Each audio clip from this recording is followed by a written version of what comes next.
It was the year 2000. I was there.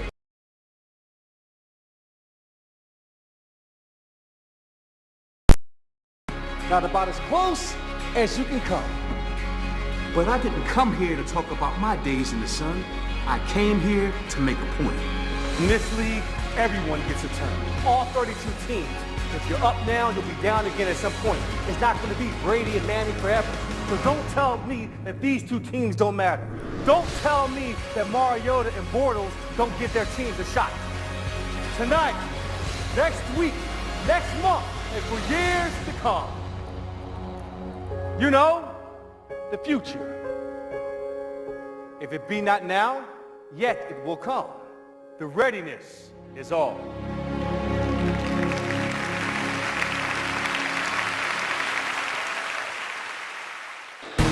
How about that open by Eddie George, the best of the year at the Tennessee Performing Arts Center in Nashville. Getting ready for the Titans and the Jags. Telvin Smith at the Jags is mic'd up, and here's what he had to say right before this kick. Make plays all days, have confidence, do your job, trust the guy next to you. Do your job, trust the guy next to you. Every play, we'll ball out. Yes, backers on three, 1, 2, 3, back. Well, Telvin was mic'd up, but you heard Paul Posluszny, the other linebacker who makes so many plays. Dan Skuta too, and that bunch is ready to go. In fact, they're going to be on that field here shortly because the Jags elected to defer and send it down to the visitors to get this game started. Jason Myers will kick it off. He, of course, won the game Sunday on the final play from 53 yards out against the Ravens.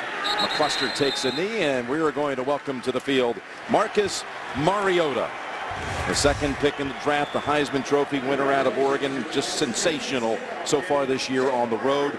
10 touchdowns, not a single interception. He's had 2 4-touchdown games on the road already, Phil. Well, he's done a lot of good things as a rookie quarterback, no doubt, Jim. We talked about in the opening.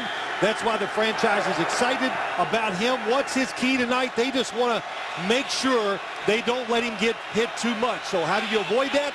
Run the football and move the quarterback a lot when you try to throw it. He's got Antonio Andrews at running back, and they open with 3 tight ends. Again, they're thin at wide receiver today. And the run off the left side. Look at Andrews. Finally falls down, but they blew the whistle a little earlier. Telvin Smith gets credit for the tackle. That's a common occurrence. That's a gain of 2. Jim Nance, Phil Simms, Tracy Wolfson, and all the crew happy to be here in Jacksonville as the Titans and the Jags square off for the first time this year. Mike Mularkey, the interim coach for the Titans, he was the head coach here in Jacksonville back in 2012. Yes, he was. Only 1 year. Of course, that's got to be upsetting to get released after 1 year. What a tough situation for him with the Tennessee Titans. Comes in, tries to change the team a little bit, but hard to do mid-season, midweek. They go with 3 wides and rolling out. Mariota completes his first pass, and that's to the veteran in that receiving core. That's Harry Douglas, the former Falcon. And it looks like they have it right, the nose right on the 30, which will be good enough for a first. I think you could see this a lot tonight. The little fake zone read, give it to the running back, get Mariota outside. And that way, this offensive line is a little, I guess suspect, you'd say, for the Tennessee Titans. And one thing you're going to notice all night long when you watch Mariota throw the football, it is one compact motion, throws beautiful spirals, and throws it on target.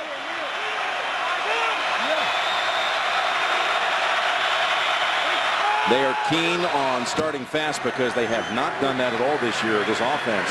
So after 1 first down, here's the play to open up the next set of downs, and that's wide of the mark. Trying to hit Craig Stevens. It'll be 2nd and 10. How about debuting at Tampa and being Mr. Perfect? Perfect quarterback rating in his first official game, winning by 28 down there against the Bucs. Yeah, that'll give you some confidence. So one thing he said to me that I said, what about the NFL? And he goes, I got to tell you the truth. I was a little shocked about how fast it is, the defenses, how they react, and how much they do on the defensive side compared to college. Of course, you would expect that or hear that from every rookie quarterback. 2nd and 10. And again, it's Andrews. He slides off the first hit, but not Telvin Smith. Gain of 4. The 4-touchdown performance in game 1 of his career, the only other quarterback to ever do that, to debut in the league and throw 4 in his first game, Fran Tarkington. Wow. And there's a guy that could move around a little bit too. He could move around too, a lot in common there. And the one thing is, you look at this Jacksonville defense, you see Tennessee trying to run the football, but they are one of the best against the run in the NFL. In fact, they lead the NFL in yards per carry in the run defense category. It's 3rd and 6, and the Jags have 6 defensive backs in the game. McCluster wide to the right, and here's the pass, a tight window, and he finds it with McCluster picking up the first. Yeah, you said it, tight window. Devon House on the coverage. How about McCluster? We saw it when he was in Kansas City. Can play the slot receiver, reverses, loves screens, and can go out and be a wide receiver. And they need McCluster and Delaney Walker to come through tonight for him, especially in the passing game. Yeah, McCluster, the only player in the league who has over 200 yards in punt return yardage, plus 200 kick return, rushing, and receiving, all 4 ways. He picks up the first on a 3rd and 6, and now another set of downs as they've now moved the chains twice. Take the draw, go up top, and they've got another completion. And shaking off the hit is Delaney Walker, one of the keys to this game for you, Phil. Walker with a gain of 21. Yeah, it really is. It's a big key. And here's what happens. You got one safety in the middle, so they love to throw these inside seam routes when you play this style of defense. So the play action fake, look how aggressive the linebackers, plus Lesney, he came flying up and allowed Delaney Walker to be wide open. Walker, their leading receiver on the season. That was his 46th catch. And now from the Jacksonville side of the field, an impressive start here for the Titans. As Andrews falls sideways for another gain of 3. We're seeing Andrews handling it early, but they are going to have up and in action tonight David Cobb, a running back they drafted this year out of the University of Washington. They have big hopes for him. As you see Mariota, his performance on the road versus being at home, and they haven't won in a long time. It's a big different story. Plus the comparisons with Marino, not bad.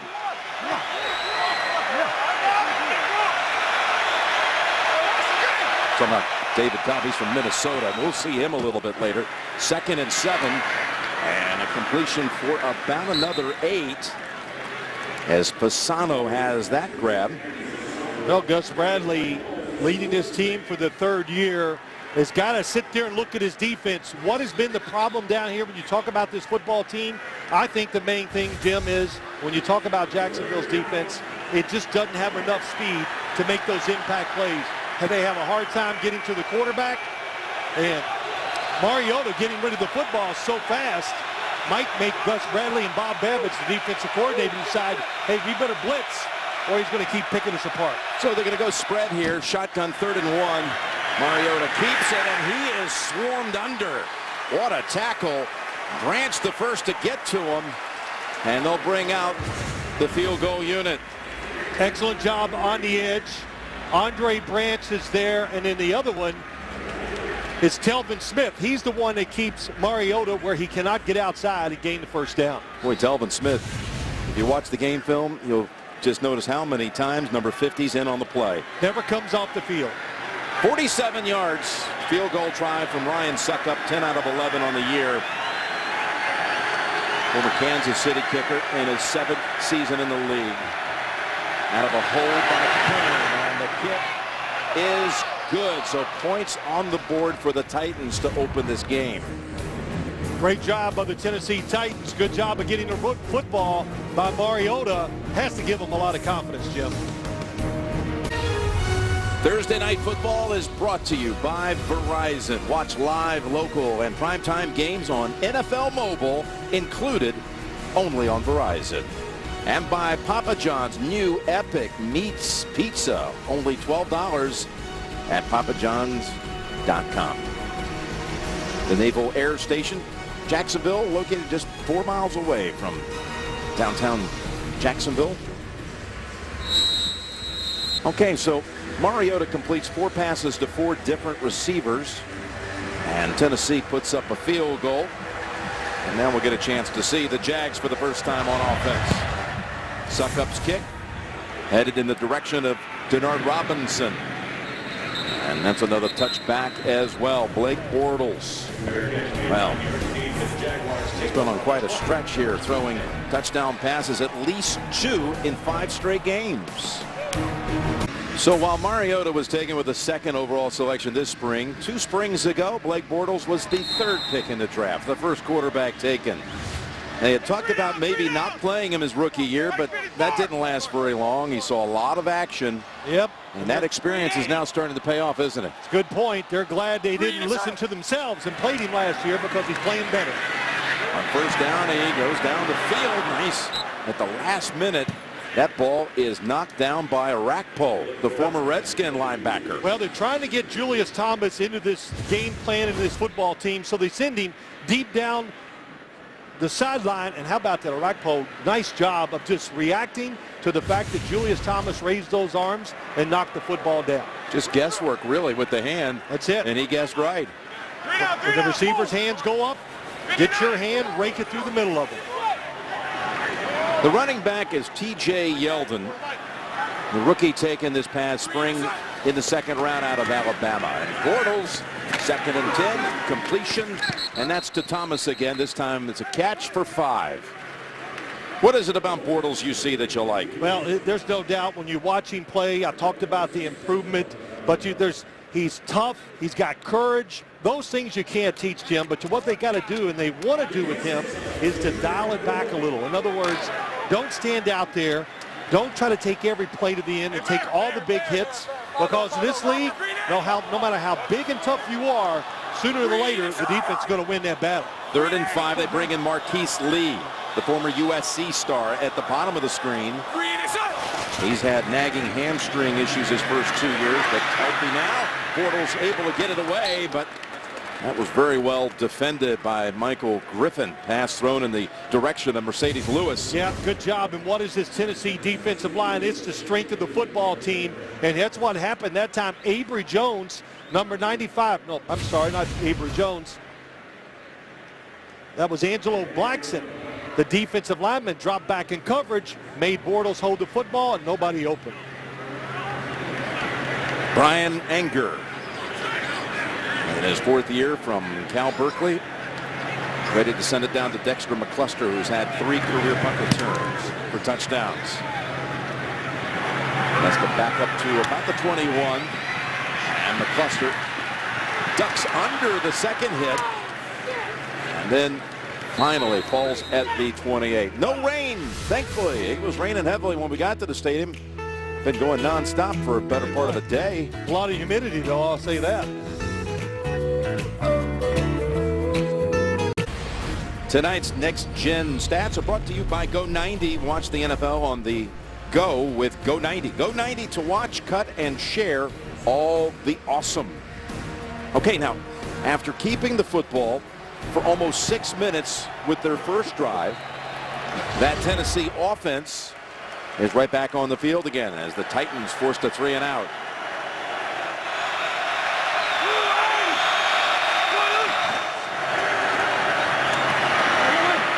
That's a nice looking run that time by Antonio Andrews.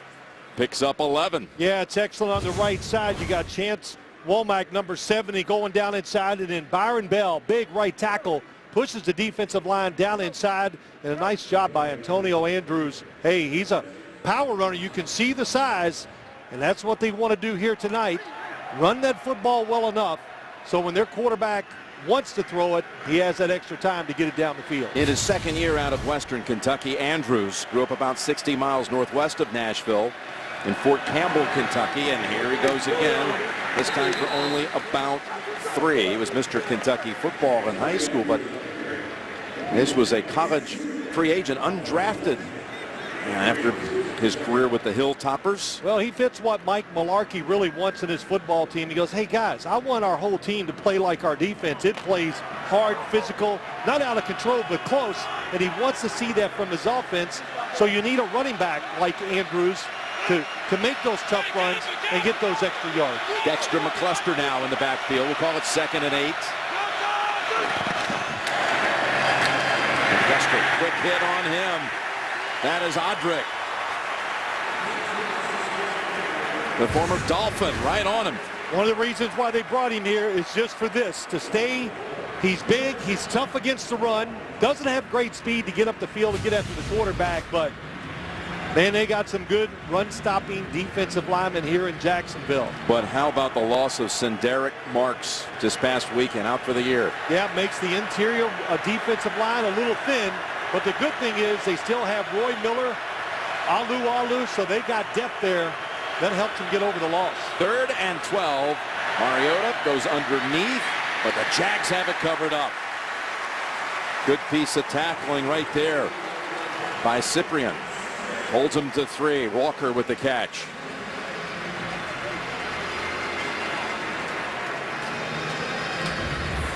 So it looked like a promising start off the Andrews run, but then the Jag defense able to step up and make some plays. And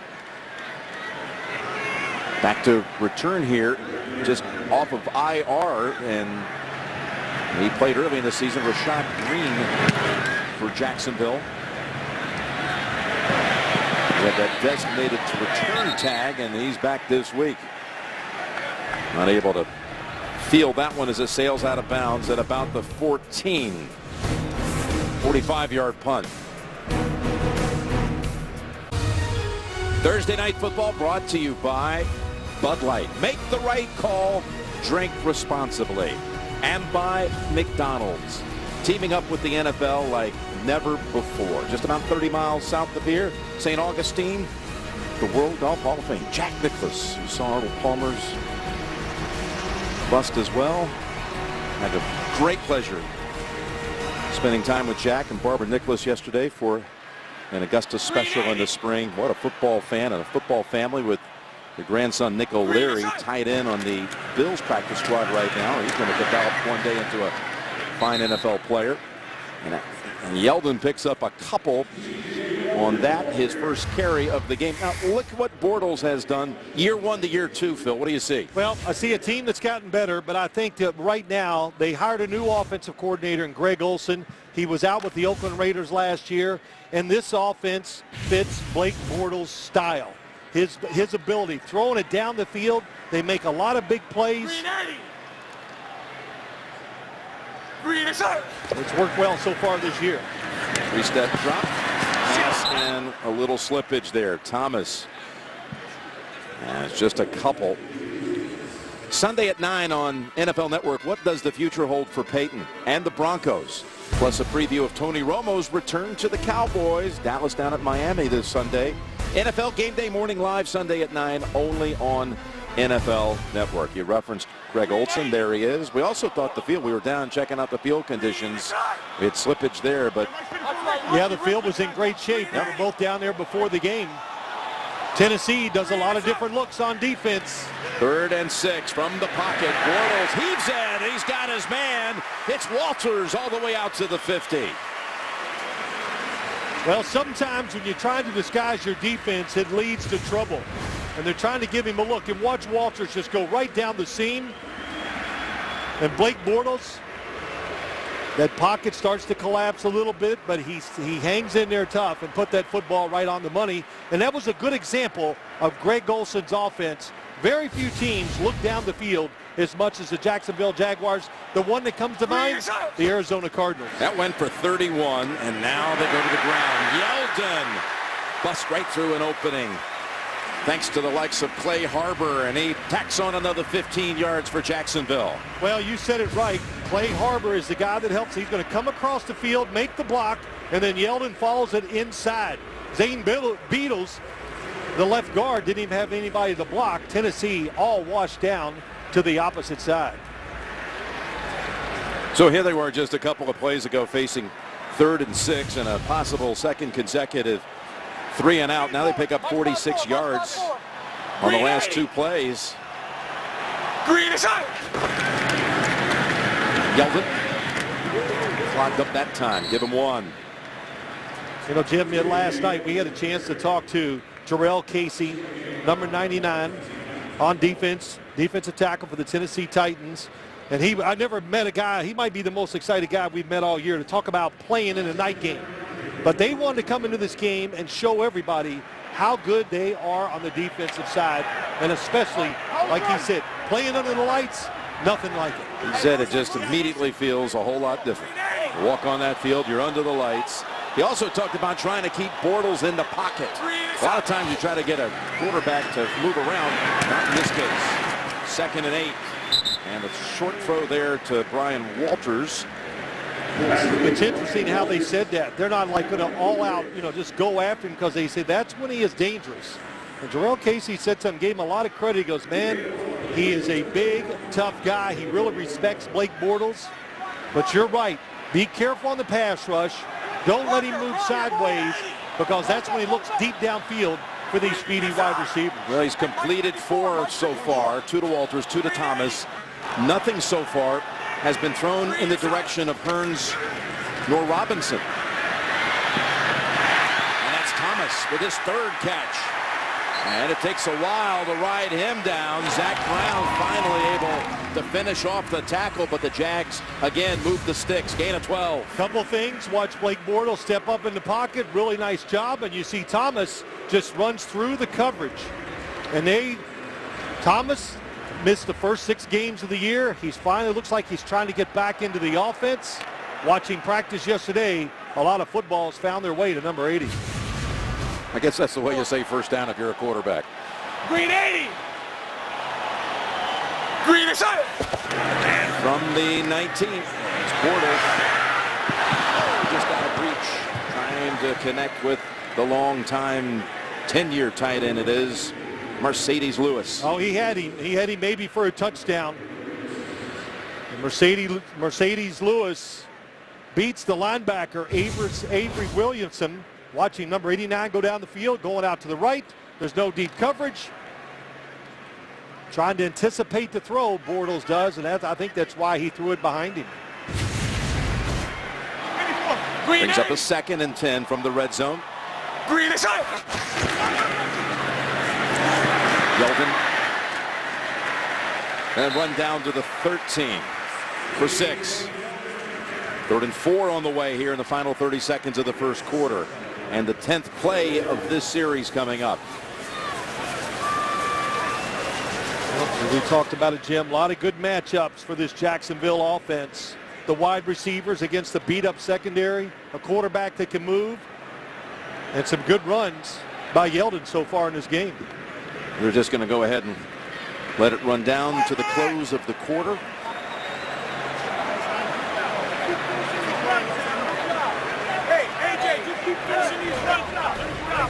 Tennessee field goal in the opening drive. The only points in quarter 1. Back after these messages. We're back for Thursday Night Football. The Skycam being presented by Mazda, Everbank Stadium. Here on what was it once the old Gator Bowl. The current version of the stadium opened back in '95, and Super Bowl 39 was played here. Eagles against the Patriots, with New England winning that one. 3rd and 4 for Jacksonville. Time for Bortles, but the option's not there. Now on the run, throws it away. Well, just excellent coverage that time. Watch Blake Bortles looking to his left. Top of your screen. And the linebacker gets underneath, and excellent coverage. Parrish Cox, they're so happy to get him back. And as Blake Bortles gets out of the pocket, nobody able to escape the defender covering him. So Parrish Cox being back is a big deal for this Tennessee defense. They had some good momentum going, and then they had like 30 seconds to work with. They elected just to go ahead and take it on the other side of the quarter break. Come out, nothing there. First play of the second quarter. Now the field goal try is drilled by Jason Myers from 31 yards out. 3-3. We're back here in Jacksonville. Did you ever think you'd see a day where you'd see a pool at an NFL stadium? No. And a lifeguard. You got lifeguards. They hit golf shots here. They're doing everything to try to keep the fans excited. Well, I'll tell you how you keep the fans excited. find ways to win football games. That'll make them come.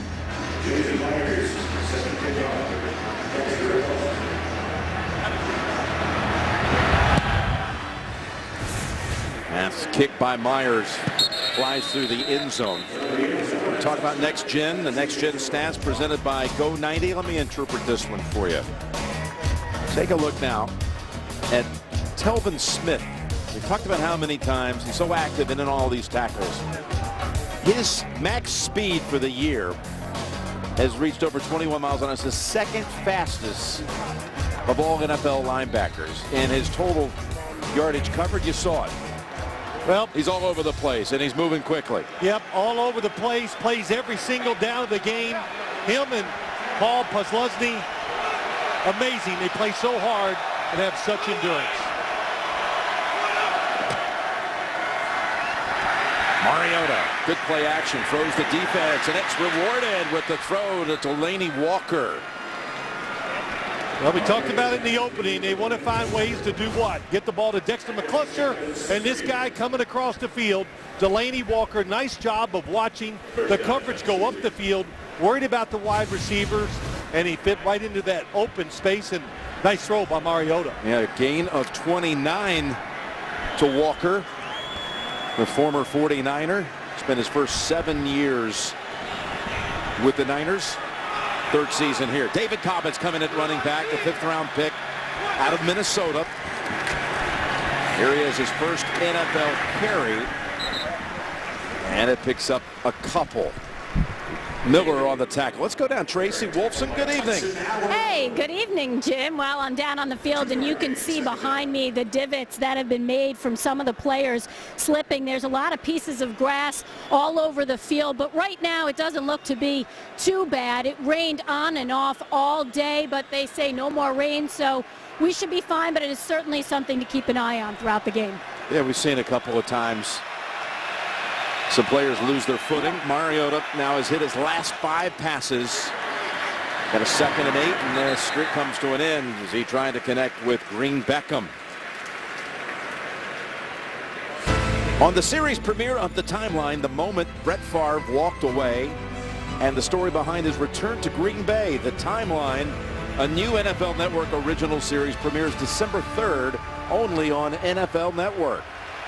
You know, we talked about this situation for this offense tonight. You said it, Jim. Kendall Wright, Justin Hunter, both important wide receivers for the Tennessee Titans out of this game.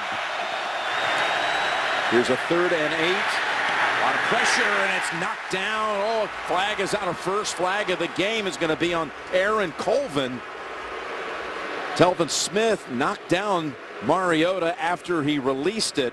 Prior to the pass, holding, defense, number 27. It's a 5-yard penalty and an automatic first down. Actually called on Dwayne Gratz, as you heard from Craig Rolstad. Well, there it is on the outside, Aaron Colvin. Well, he said 27. I thought it was Colvin. Yeah. He definitely grabbed him with both hands. Finally, Jacksonville comes on the blitz. They get to Mariota. Boy, it's a big hit. Big second hit, too. Knocked the helmet off. Penalty, Phil, brings the football to the 44. They said 27, but it was on 22. Colvin is originally called. So the Titans, second time now in Jacksonville territory, and that's a run by Cobb for 1.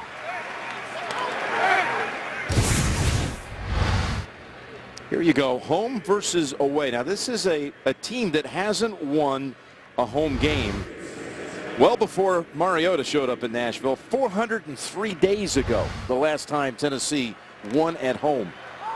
But look at his stats away from Nashville. It's hard to explain. It's competition. It's game plans.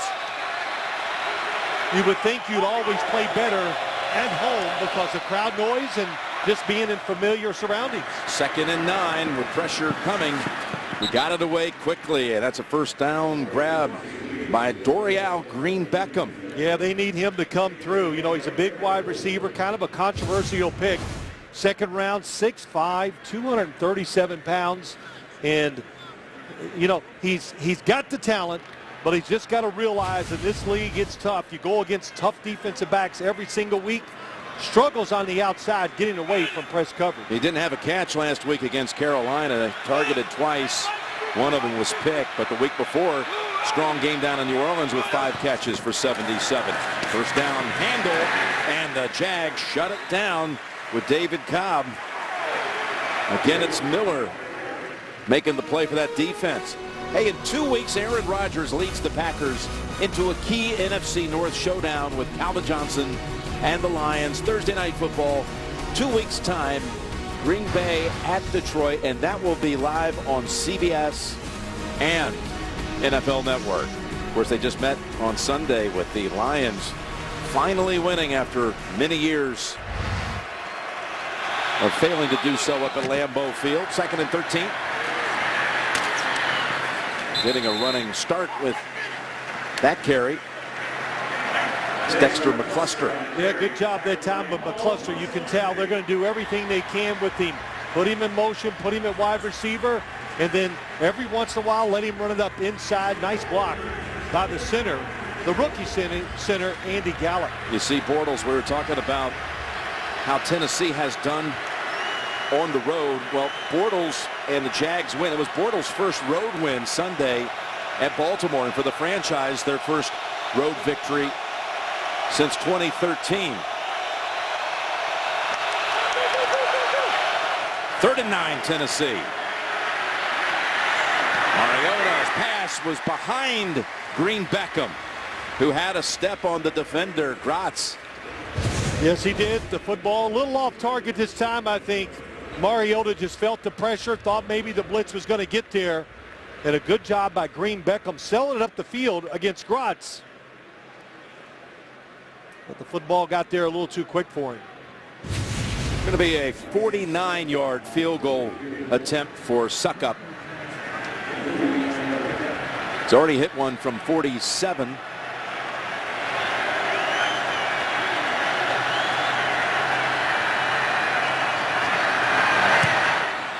Suckup delivers again. Hearn did a nice job building what was a little bit of a low snap. Suckup made 3 out of 3 here last December. He's hit 2 for 2 tonight. Thursday Night Football is brought to you by Oikos 000, the official yogurt of the NFL. And by Lexus, with the Lexus December to Remember sales event here now through January 4th. The Main Street Bridge connecting downtown Jacksonville. It's a beautiful skyline here. The Jags having won the last 2 years on Thursday night, including defeating this very opponent in a game late in the season on this field in 2014. Suckup drives this one kind of low to Robinson, and no chance at another return. All field goals so far. It's 6-3, Tennessee. Well, Jacksonville, all 3 drives starting at its own 20 or worse. They're just happy to be back on the field here. They've had a stretch here away from this stadium about as long as you'll ever hear in the league. One game here since September the 20th. As Bortles steps up in the pocket, tucks it under. He's got an open field ahead of him, and he slides for a gain of about 13. Yeah, since beating Miami here early in the season, look at this. They've had a stretch where they played 5 road games. They were the home team in London, 1 true home game and 1 bye week. Well, they're glad to be home, no question about that. And as we watch this game tonight, 2 things that have stood out to me. Tennessee not blitzing much. They think their front 4 can find a way to get to Blake Bortles. They have not got their wide receiver, Allen Hurns and Allen Robinson, in the game against the beat-up secondary of the Tennessee Titans. Quick toss now. They've got a completion to Rashad Green. And a flag comes out. Green drafted in the 5th round out of Florida State. It was a thumb injury that sidelined him since early in the season. Personal foul, face mask, defense, number 37. That 15-yard penalty will be added to the end of the run, automatic, first down. You know, one thing about Jacksonville, they haven't had consecutive wins in a long time, couple of years, and trying to pull that off tonight. And there's Riggs reaching in and pulling them down. But if they could get on a little roll, they've got the second easiest schedule the rest of the season, second only to Kansas City. And this is the first in a stretch of 4 or 5 here at home. Nice piece of running by Yeldon. Down to about the 41 for 9 more for the rookie from Alabama. Here's what we're talking about. Consecutive games without back-to-back wins. And the Jacksonville streak goes back to early December in 2013. Well, they're slowly building this team down here. They are getting close to being solid. They got a good defense. I've talked about that. It needs a little speed, especially going after the quarterback. And on the offensive side, they got the wide receivers. Julius Thomas at tight end. T.J. Yeldon, a good running back, and a good solid young quarterback. 2nd and 1. There you go. And that's about halfway there for Yeldon. If the Jags won this game tonight, and depending on what Indianapolis and Houston do this Sunday, if they both failed, Jacksonville could find itself by the end of the weekend tied for first in the division. Well, that's the first thing we said to Gus Bradley. Hey, if you told your team, let's win this game, there's a chance that we could be tied for first. He says no. He said, we're just worried about this game, and then when the weekend's over, we'll go back to work and not really talk about the playoffs. Well, you asked Mike Mularkey, what about you guys? You think you still we can kind of look at it from maybe taking a division? And he said, absolutely. Absolutely. 2-7, they're thinking about what's ahead. 3rd and 1, and the ball was fumbled, and Tennessee falls on it. It's a recovery for the Titans, which should have been just a simple execution on a quarterback sneak. The ball comes out, and Bass has the recovery. I thought for a second maybe they would rule forward progress was stopped, but Blake Bortles stuck the football out, got it away from his body, and it was knocked loose. The ruling on the field is a fumble recovered by Tennessee. First down. Yeah, at what point is that play ruled down? No whistle stopped it. That's going to be a fumble. Just listen, no whistle.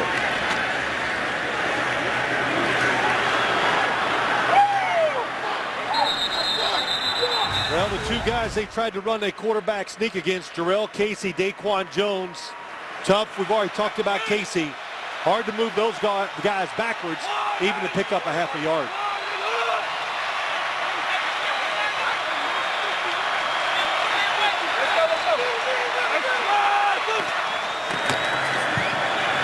Take the pass, the handoff instead to Andrews for a gain of 1.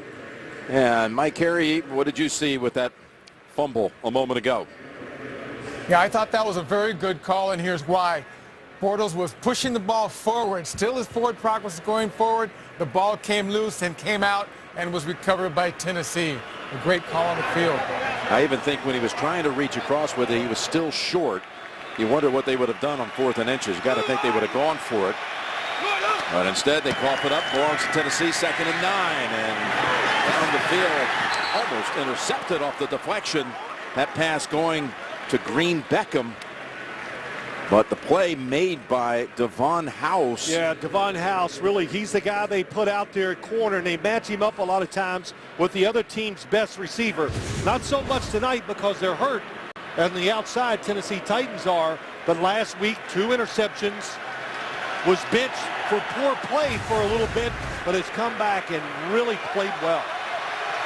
Baltimore did everything to him. Double moves, different types of plays, and he covered extremely well the whole game. He was a Packer a year ago, came here as a free agent, 3rd and 9. And Mariota is passed just over the head of Walker.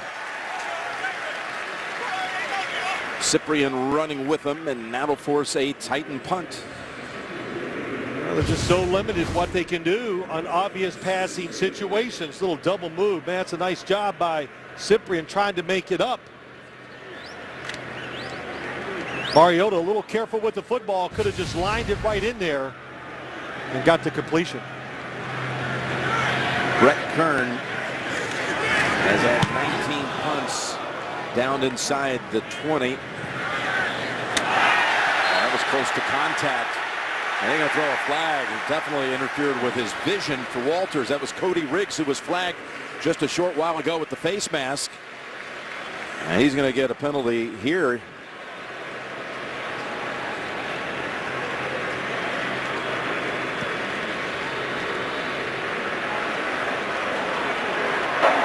Personal foul, fair catch interference. Kicking team number 37. It's a 15-yard penalty from the spot of the catch. First down, Jacksonville.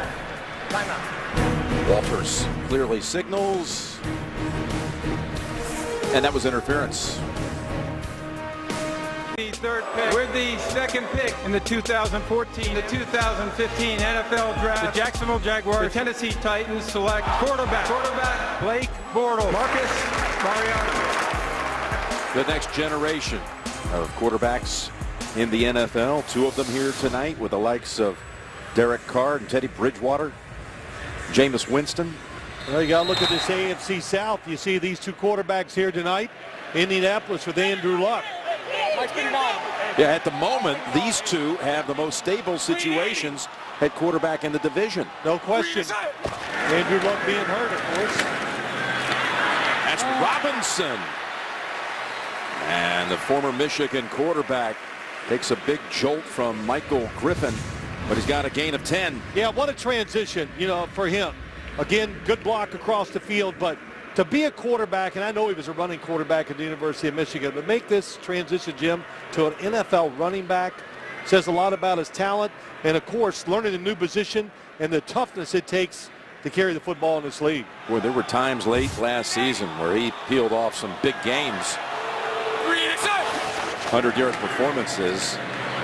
Fake to Robinson, toss it instead with a good gain to Harper for another 10. Well, they brought Clay Harbor across the formation a few times, and he's been blocking. So this time they're going to bring him out and fake the run and get a little short pass with it. Is that a horse collar a little bit on that? No, he got his hand out of the back of the jersey, and then watch it slide down and get near the numbers. Michael Griffin, the safety. Yep, got it off there right away. So over the years, you get called for enough of those, you learn how to get that hand out of there. Where is Allen Hurns or Allen Robinson?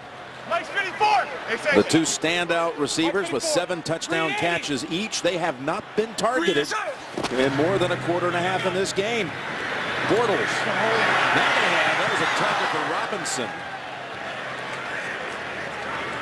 And what a talent he is at the age of 22. Jarrell Casey helped force the throw, being off the mark. I think you said one of the reasons why they have not been targeted is you look at those great numbers. It tells you about their downfield throwing. They have such a high average per catch. But Jarrell Casey helped on the quarterback sneak that was fumbled by Blake Bortles. He stopped some runs. He is all over the place and really forcing Bortles to throw the ball before he's ready. 2nd and 10. Little jump cut move. Robinson to the 46 of the Titans for 4. And even that last throw been tough for Bortles because he's got players all around him. Well, the pocket is collapsing. Daquan Jones does it. Nobody open. He breaks outside, and for a beat-up secondary, they are all over these wide receivers. This is a defense that got to Cam Newton last Sunday 5 times. Although the Panthers, of course, marched on to yet another victory, staying undefeated. 3rd and 5. Bortles got the first down. And that's Hurns with his first catch. Well, they gave him what he wanted. You know, it was good pass protection, but Cody Sensabaugh that time played off on the outside. In other words, you gave Blake Bortles an easy throw. They've been up near the line of scrimmage almost the whole night and have done a great job of covering these guys down the sideline. Now you got Marquise Lee, number 11, wide receiver. They're happy to have him back in the backfield, so you got to look for some type of play that's going to go towards him. First down, and look at this. Down the field, the pass is short. Walters, the one who threw it in the direction of Robinson. Yeah, it's what they do. Marquise Lee goes in motion. Walters is going to come around, watch the receiver go down the field. He's open. Oh. Man, that play was drawn up just as you hope. He even had the open target. He got a little tight as he saw him open down the field, and that ball, his arm got tight, couldn't let it go.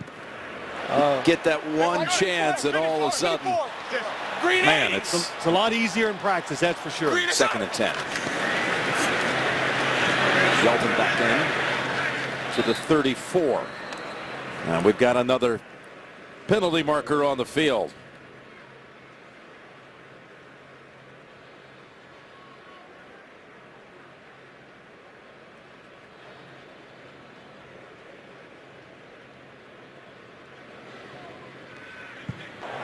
Holding. Offense, number 76. It's a 10-yard penalty. Replay. 2nd down. Luke Jokel called for that.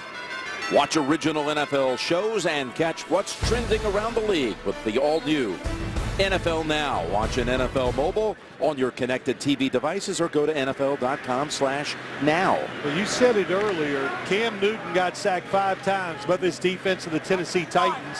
And tonight, they're just letting their front four most of the time go after the quarterback and giving that extra defensive player to help in coverage. 2nd and 20. Here they come again, getting all around Bortles and taking him down at the 45. That was Wesley Woodyard combining with Casey for the sack. Well, he's playing here just like he did in Denver. 59 going to come this way.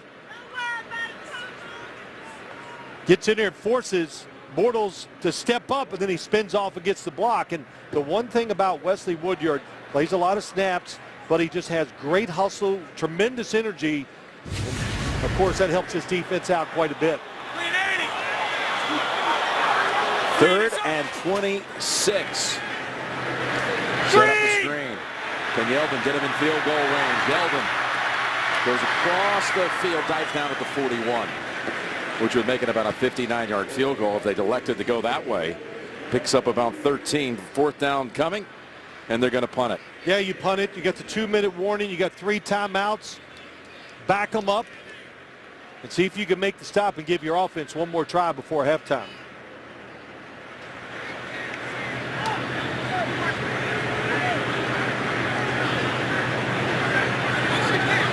See if Anger gets the job done.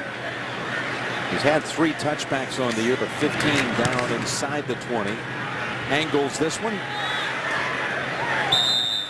Definitely gets it done with the fair catch at the 5-yard line. Well, I kind of thought we might have a little bit of a offensive showdown going on here tonight. I did too. I thought we were going to see the short week offenses. Everybody was pretty confident. But I got to give you the Tough Man Award tonight. You know that. Because you got a jacket on and it is really hot down here. So, but let's pull that tie down. What do you say? Because I tell you, we need to. But yeah, I'm a little surprised too, just because of the matchups in the game, especially for Jacksonville. I thought they were, their wide receiving core is so good, and I thought they were going to have a big night going against this Tennessee secondary, but not the case. Go ahead, loosen the tie. No, can't do it. Well, you got the Tough Man Award then. Well, maybe just not that smart. 1st and 10, and Jacksonville gets the tackle behind the line. Look at the play by Alu. Well, it's pretty good when your backup is a former first-round pick. He's in there for Senderic Marks, and that's what you want to do. You want to get this 3 and out so you can get your offense one more shot at getting some points on the board before halftime. Again, Jacksonville with 3 timeouts. They don't use one there.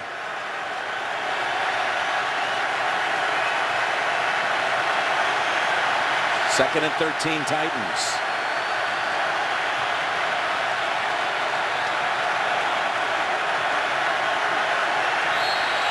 I'm sure they beat the play clock. Delay game. Offense, number 8. The penalty's half the distance to goal. 2nd down. Put them just outside of the 1. Coming up, the Lexus halftime report. JB, Dion, Coach Cowher. Their thoughts on the first half here in Jacksonville. We had a nice little visit down to the set on the pregame show. Yeah, it was nice. I was a little underdressed. You know, they're all out there in all those new suits and everything. I just had an old sport coat, but a lot of fun to be with JB and Bill Cowher. 2-minute warning. 6-3 Tennessee. Coming up, the Lexus halftime report. JB, Dion, and Coach Cowher are going to break down the first half action. There's also going to be the Zone Charity Golf Shootout with a bunch of stars off the PGA Tour. Now from the end zone, Mariota lofts it incomplete. And now that saves Jacksonville a timeout on the incompletion. You kind of thought Jacksonville should have called a timeout on the north side of the 2-minute warning. Yeah, but it wasn't a big deal, the fact that they let the last 20 seconds go off the clock because of the situation. And Tennessee knows that Jacksonville has the 3 timeouts, so that's why they elected to throw the football to try to change, to get that first down, of course, Jim, and not give great field position to Jacksonville. Walker split wide to the left, and now McCluster comes to that side in a slot. 3rd and 14, complete, and ball's out. I don't think it was a completion. No, it's going to be incomplete. Evans runs it back just in case. It ruled incomplete on the field. Douglas was the receiver who didn't hold it long enough for it to be a catch. All you have to do is watch. Is an incomplete pass. It's a bang-bang play, and that's why it's going to be incomplete. Yeah, that's, we see so many that leave you wondering, but that was not enough there to be, by today's standards, ruled a catch. Yeah, and everybody's always arguing, oh, watch the catch, we don't know. Look, they got to have these rolls. When you watch it full speed, catch, hit, fumble, or ball comes loose, incomplete. It was Aaron Colvin who knocked it out of his hands. So now the Titans punt with 1:49 to go in the half. And there was contact, and a flag does come out. A flag in the end zone, and that return by Green to the 33. Well, is it running into the kicker or a personal foul? I think it's running into the kicker. Remember, it was 4th and 14. Running in the kicker is 5 yards. Personal foul, automatic first down.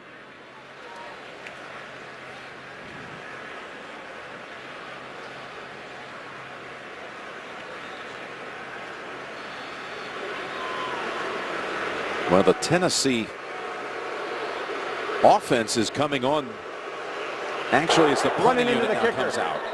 Kicking team, number 37. That penalty is half the distance to the goal. Replay, 4th down. No, it wouldn't be. The penalty going against Jacksonville would not be half the distance to the goal. It would go the other way, the full distance. Just a little bit of contact. You know, that's an interesting piece of strategy here, though. If you're Tennessee, do you want to put your punter and your special teams through this again? Well, I know that's always the thought, Jim, that, oh, they'll be tired from running down the first time. But, yeah, the field position. No, the threat of a block. Oh, the block, I see. No, I'm not thinking that. My gosh, as much as you practice this, I thought you meant the fatigue of chasing the punt down the field for the second time. So all things can happen, but there's no real pressure on him this time. And definitely gets extended yardage out of it. Green comes to the near side, gets the edge, and a nice return to the Titans 49. Now again, they have 1:26 left in the half, Phil, and all three timeouts.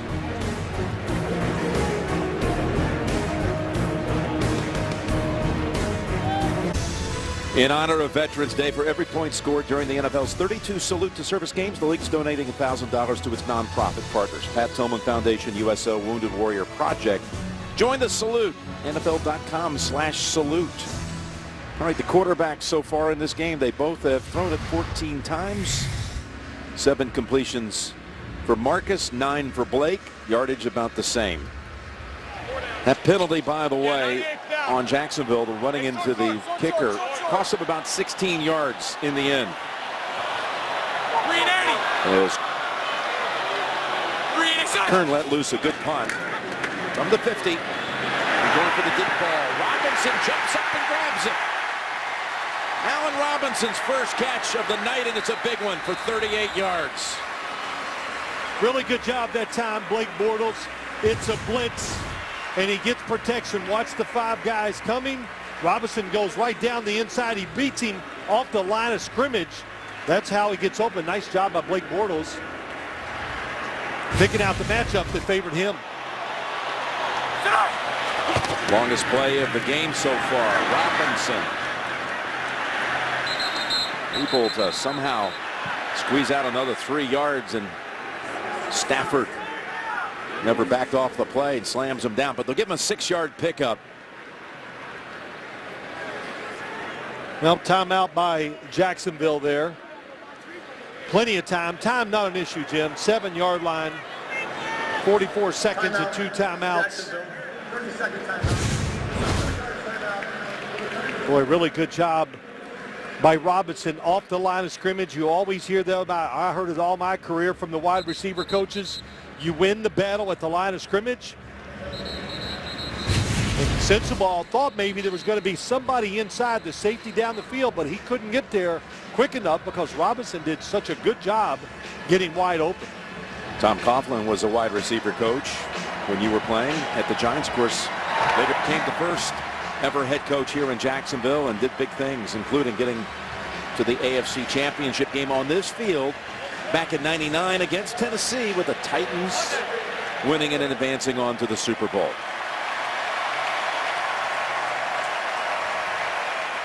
Second and 5, we'll call it. Robinson with that big pass play. He has more catches for 20-plus yardage than any other wideout in the league this year. That was his 18th.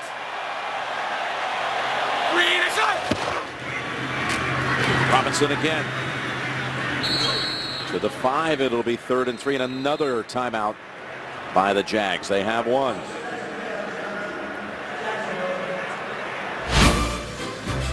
Tennessee at Jacksonville. Mark Brunell to Kyle Brady. Early lead for Jacksonville, but the Titans came back thanks to a safety, a Derek Mason kick return touchdown, and a couple of Steve McNair touchdown rushes. A lot of similarities between that Tennessee team there and here on the defensive side. Just a big, dominating defensive front. And I'll look back to that last play, Jim, just that draw play to Denard Robinson. Very careful and conservative back Greg Olsen. You know they're going to probably play man-to-man coverage. You can move the formations, cross your receivers. You can make it tough on the defense. Watch the man at the top of the screen, Robinson. He's a big target. And he's just got one-on-one coverage. He just got him down here with the 38-yard catch and run. Bortles, will he look his way? No, he's in trouble. And he's thrown down at the 16 by Orakpo. Well, the coverage, I thought maybe he could fire that football in. They're trying to go underneath to Allen Hurns, and Orakpo does a good job just staying with it and finally overpowers Luke Jokel. Right here, watch it. Can you stuck it in there? I think so. Timeout, by the way, called by the Titans with 35 seconds remaining. That's where if you'd have seen a veteran quarterback, Jim, he would have taken that shot and thrown it in there to Hurns and not thought anything about it. Mike Mularkey trying to save some time for his team. Once he knows they've made the stop and they forced him into a field goal situation, he says, just in case, that gives us 2 timeouts maybe to do something in the last 30 seconds. So he takes his first of the half, and Myers is back out for the second time for a 32-yarder. And Myers matches Suckup on the other side, each with 2 field goals.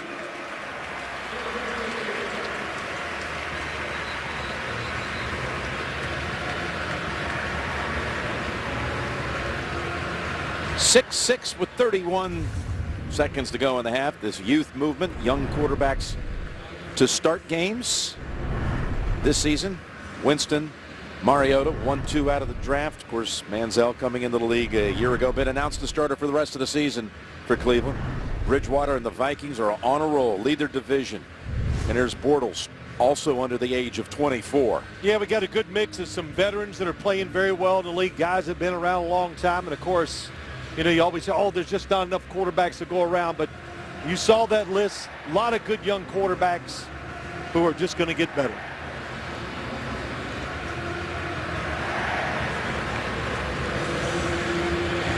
Well, when the draft begins with quarterback, picks 1 and 2 will always be linked. And, you know, so far, just around the midway point of the season, yeah, these two, this is what they've done. The personal numbers for Mariota are better than Jameis Winston, but Jameis Winston is a different type of player. He's an aggressive thrower, takes chances down the field, and I think even though his numbers they're great for a rookie, but I think he's played very well for Tampa Bay. There's a kick that soars right through the back of the end zone. Well, at least at Tennessee, they had, since 2006, they had gone quarterback in the first round 2 other times, and they didn't work out for various reasons. Just didn't work out for Vince Young back in 06, and then, of course, Jake Locker was never healthy. He was another first-round pick, but yeah, Mariota, as Coach Malarkey said to us last night, he gives us a chance for the whole game. Look, when you draft a quarterback in the first round, it's the organization's, it's their job to bring him along with the coaching staff, and make sure it works. A lot of times, the young quarterbacks drafted high, they have no chance. The team is in disarray, organization is, and that's why they fail. And Mariota slides over to his right side and connects with Douglas for a gain of about 10. Yeah, you talk about all the upheaval. They made that change a couple of weeks ago. Ken Wisenhunt only got 23 games, a little less than a year and a half to try to put in his vision here with the Titans. Ball tip and caught on the rebound by Walker. Boy, Walker's the king of these tips. Remember the one he had that went for a touchdown against New Orleans 2 weeks ago? That's right. Risky throw by Marcus Mariota. Fasano in the middle. What a break by Telvin Smith. That could have been a big game changer. You know, when you're in that situation, he's going to learn. Mariota's a very careful thrower, I think, Jim. He doesn't try to force the football into tight coverage. Got very fortunate and lucky with the tip to Delaney Walker. 4th catch for Walker for 70. He's got 70 of the 131 total yards by the Titans. Well, that was the guy that Jacksonville put the jersey on yesterday all day in practice. They knew he'd be a big target. But his talent, pretty good. Hard to stop him. Now with 17 seconds. Mariota overthrows his man. No, there's a flag out. Flag. There was contact by the Jaguars on Douglas. It's a good call. Prior to the pass, holding, defense, number 27. It's a 5-yard penalty and an automatic first down. So not pass interference, which would have been a big one in this case. 5 yards. Well, the holding is right there at the line of scrimmage. I thought he also right here was grabbing the jersey. And the one thing you see about Green Beckham, you talked about the interception last week. It's fast. You know, the quarterback only has so long. You got to get out of those cuts and get that head turned around. Just 12 seconds. They're blitzing in traffic. Mariota still on his feet. Now he's taken down at the 50.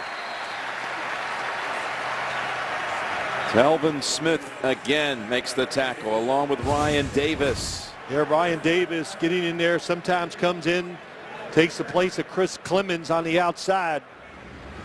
He's not a line. You look at him and say, oh, that's a big linebacker. No, he's a defensive lineman. And sees most of his action in obvious passing situations. So the Titans called the timeout with 6 seconds to go. Well, that was a good timeout. Good thinking. What you want to do, buy time for the quarterback. 6 seconds. You do have time if you can get rid of it quick, maybe to catch something 7 or 8 yards down the field and get out of bounds. If that's not what you're going to try to do, then find a way to throw it into the end zone. Now the timeout's called by the Jags. Well, that's a Gus Bradley, Bob Babbitt's the defensive coordinator, going to go over the situation and tell the defensive players, you know, just what we talked about and be alert for that. Well, the Titans just so thin at wideout. You mentioned Jason Hunter. They had to go on injured reserve with the ankle injury. Kendall Wright just not ready yet. He's going to come back at some point, maybe after this mini bye coming up, but he's out with a knee. So you're left with an 8-year veteran in Douglas, smart player. But then you got a rookie still learning the system in Dorial, Green Beckham, Rico Richardson, who hasn't made a catch this season. They just brought up Trey McBride. They are thin. That's why you're seeing so much of Walker, who's been their top target after all season. Now look at the defense, protecting the edges as they'll give him the middle of the field. And that's Walker. And time has run out. Well, that's why he changed. That's why Gus Bradley called the timeout, to make sure that they made him throw the football inside and don't let him give him a short pass and try to get the field goal. But look at the outside. That's what you do. You got 4 people deep. See this a lot now in the league. Situational football, really well done by Jacksonville. They give Walker the yardage and pads the numbers up to 87 for the first half, 17 on that play. But we've come to halftime, all tied. We go to Tracy. Thanks a lot, Jim. And Coach, Blake Bortles under pressure all night so far. How do you protect him better in the second half? Well, we got to look at our protection issues. You're right. We had a couple opportunities, 2 times inside the 15, 2 red zone opportunities, came away with 6 points. We need to get some touchdowns. The Allens, just 2 catches, 3 targets. How do you get them more involved? Well, it starts with protection. We can protect better. We can throw more downfield routes, get those guys involved. Appreciate it. Thanks a lot, Jim. First half is over. Not a touchdown to be found. 6-6 is the score. Back with the Lexus halftime report after these messages. And you're watching Thursday Night Football.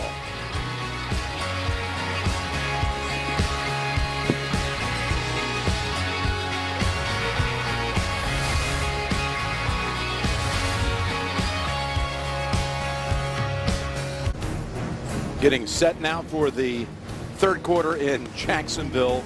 2 suck-up field goals and 2 as well, of course, coming right back by Myers, and we're 6-6. And Phil, you're guaranteeing the fireworks are about to come now. Yeah, I don't know if I'm going to guarantee it. That's what everybody wants. It's kind of what we thought and expected. And if you listen to Dion and Coach Cower, they want to see some fireworks. Sure. But, you know, before you can execute all these great things down the field, what do you got to have first? It's pass protection. Yeah. And I think that's been a problem for Jacksonville, and they're getting overpowered. And I think Blake Bortles feels it. That's why he's not throwing down the ball down the field as much as we expect him to. Here are the first half numbers. Wide receiver yardage in this game. Only 26 for Tennessee. And again, Jacksonville with the big play, 38 yards to Robinson, a total of 82. So we're going to have the football kicked here in a moment to the Jags. But first, we're going to go down to Tracy.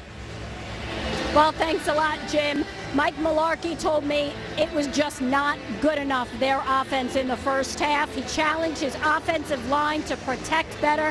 He said there were draw plays that they couldn't even handle. The run game, he said, needs to get going in the second half, Jim. Well, the running game managed just 20 yards in that first half on 13 carries, 13 for 20. Well, you know, Jim, they are going against the #1 defense in the NFL when it comes to yards per carry. That's Jacksonville's defense. So to think you're going to line up and just keep smashing the football in there, I don't think that's going to happen. It's a little surprising, but that's true. 3.3 yards. That's all they allow the opponent. That's the best in the league, that defense. In that category. So Ryan Suckup, who was the last pick of the 2009 draft, Mr. Irrelevant back then, he's certainly been relevant so far in this one. And he gets a touchback, setting up Bortles and the Jags at the 20.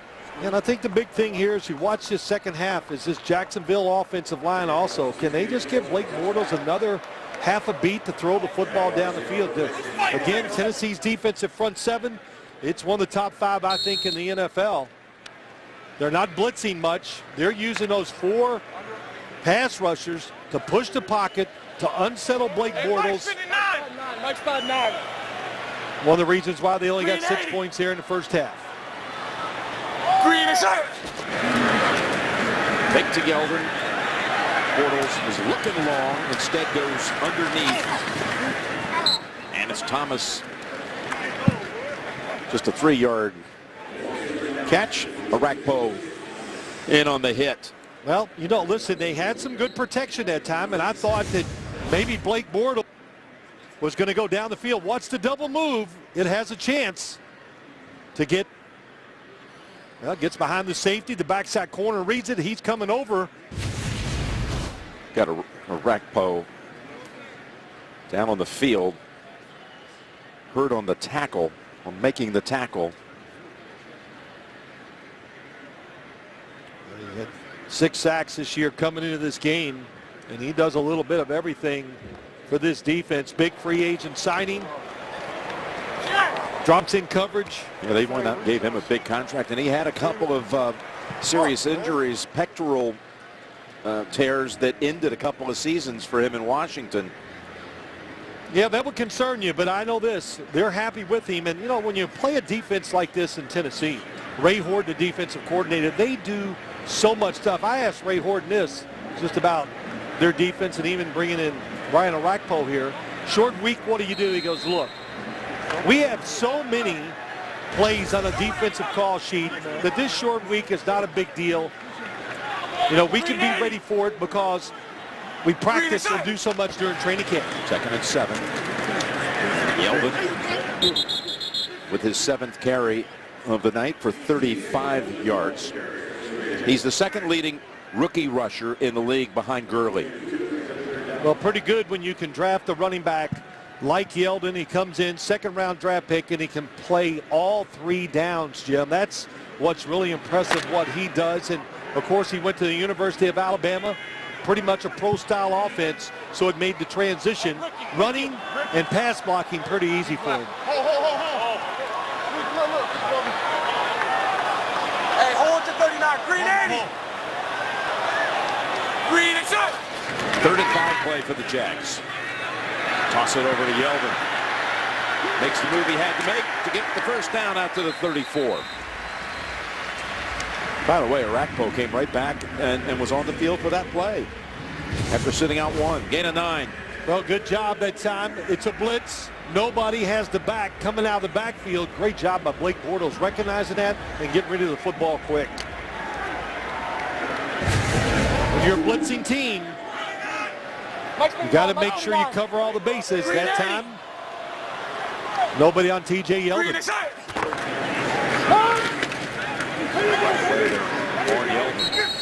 Fortunate to get even a yard out of it. As we've told you, Arakpo is one of those mic'd up tonight. Let's see some of the things he's had to say.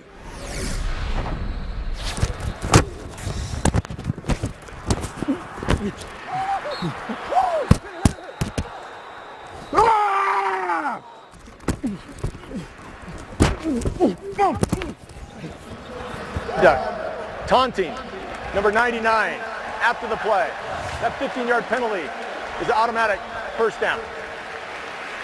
You saw Arakpo help force that fumble, but while we were showing you that, that was truly a late flag. It was on Jarrell Casey. Personal foul penalty for taunting. Number 99 talking to TJ Yeldon. Yep. Green 80. Green is shot. It's a football to the 50. And now Bortles backpedaling to the 40. And players were tangled there. We do have a flag back where Bortles released the pass. Holding. Offense. Number 89. 10-yard penalty. Replay. First down. Well, Mercedes Lewis, the tight end, I think as we watch this, you kind of realize why the passing game is just not going the way the Jacksonville Jaguars wanted to. This front, we said it many times, and you have Mercedes Lewis in pass protection, hard to hold up as a tight end against a big defensive front like Tennessee has. Bortles has been the most blitzed quarterback. Blitzed more often than any other QB in the league. This time we're down, and he's able to hit the strike. That's Robinson with another big gainer, his 2nd catch of the night. This one good for 20. Well, really good job by Robinson. He gets inside, and Blake Bortles makes his best throw of the night. Cody Sensabaugh read it, tried to come underneath it, because Bortles put a little extra steam on this one. Really set back on his back foot. That's his best throw, and really put the power in the throw and put it right on the money. And sends the ball in on the coverage.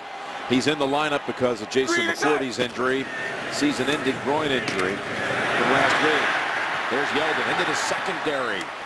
And it sends the ball there on the tackle after 9. Nice block by Harbor. It's been their best running play of the night. Harbor's going to come across, get the block, and then watch the left guard, Zane Petals. Those two, they've done it twice, and both times it's freed T.J. Yeldon. So Bortles has hit his last 6 throws. Look at that opening for Yeldon. What a difference watching Blake Bortles this year just in person compared to what I saw last year. So much more relaxed. And being relaxed and just having experience truly does help you throw the football better. 2nd and 1. Here they come, and he spins around away from the pressure and picks up the first with the short toss to Harbor. Well, Justin Staples comes free. Man, how about that? That is really some good job by Blake Bortles. Just takes his time. Oh, let me just reverse out. You see this so much by all quarterbacks, even ones not as mobile as Blake Bortles. But the #1 job, Jim, we said early, you talked about it, keep him in the pocket, make him throw into tight coverage to beat us. Bad job of the Tennessee defense there. First down at the Titans 24. Yeldon for no gain. You know, so much was said during Bortles' rookie year about how he reminded a lot of people of Ben Roethlisberger. But when we talk about this issue to Gus Bradley, says, no, I think it's not Roethlisberger, it's Brett Favre he reminds me of. Wow, I tell you, it caught me by surprise. And I'm sure he liked a lot of things about Brett Favre. Of course, moving. Green 80. His presence on the field. Green is out. 2nd and 10. Bootleg and pass.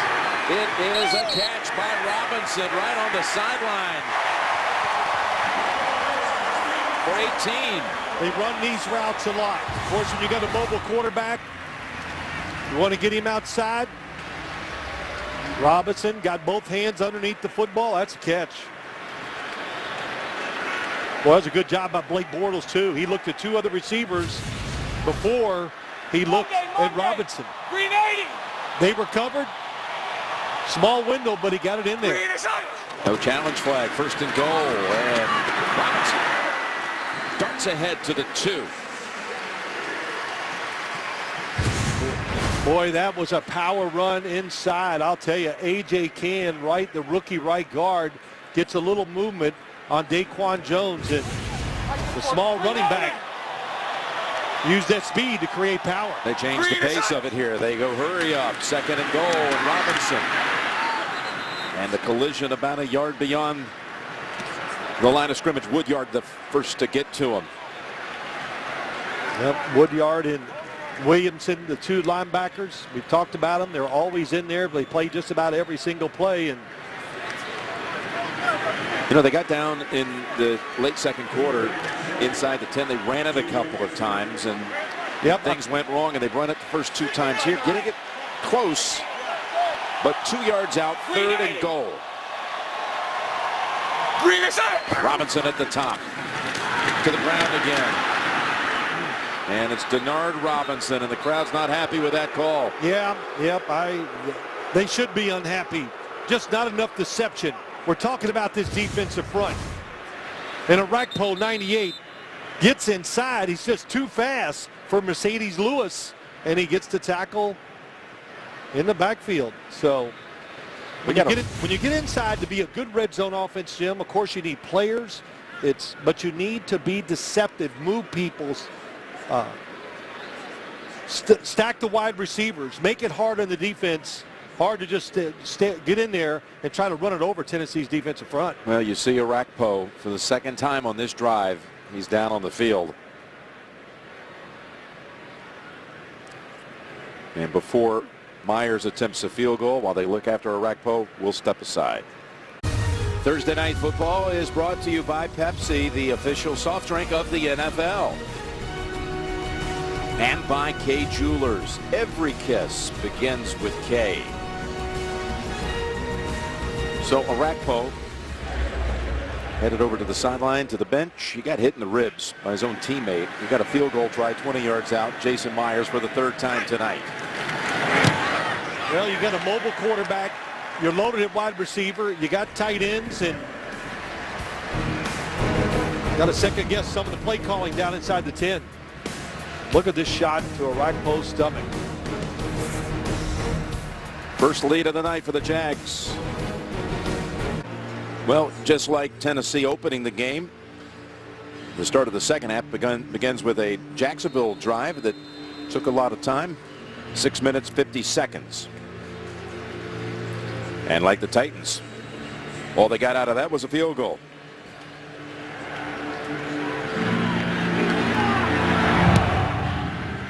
Myers hasn't allowed a return tonight until this point with McCluster. And he's twisted down at the 19. We immediately send it back to you, Tracy. Well, thanks a lot, Jim. Brian Arakpo, just an update on him. I watched him as he walked off the field. He was kind of motioning like he did take that helmet to the chest area, like he just caught his breath a little bit. The trainers, after he sat down, didn't even pay attention to him. I think he just needed to catch his breath. Looks like he'll be good to go. Jim? He's showing his teammate, Derek Morgan, where he got hit by Woodyard. And now Mariota hasn't thrown a pass in real time in over 30 minutes.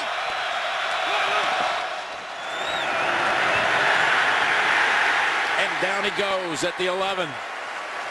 They blitz, they guess right, and Colvin, the one who knocks him down. Yeah, but what causes it, Roy Miller comes inside. They're pretty good at this, doing little twists and games inside. That's how Jacksonville gets pressure on the quarterback, moving their defensive linemen and blitzing. If they just line up and come after you, they don't have that speed to get to the QB, but a good changeup caught Tennessee off guard.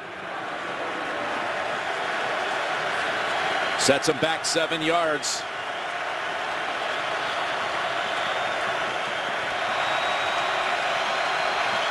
Second and 17.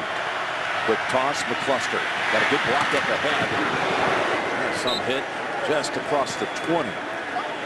And McCluster is shaken up after 9.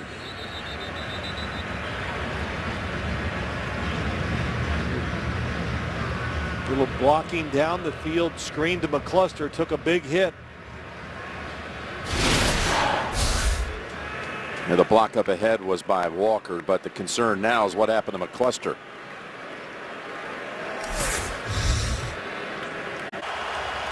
McCluster hit low, shaken up, now on the sideline as a 3rd and long. Has arrived here for the Titans. And the crowd has arrived too on this snap right here. Pass, caught, fighting for it. What an effort that time.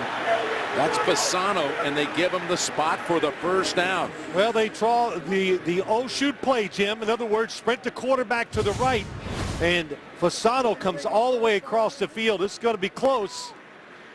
Wow, he keeps his whole body, it looks like, off the ground. That's a pretty good spot. You could even see him almost like hyperextending his legs so to make sure the knee didn't make contact and be able to get that ball stretched out. He got the first. I was thinking as I saw Mariota sprinting to the right, I go, boy, this really shortens the field. But they did that for a reason to sneak Fasano across. Andrews is the running back.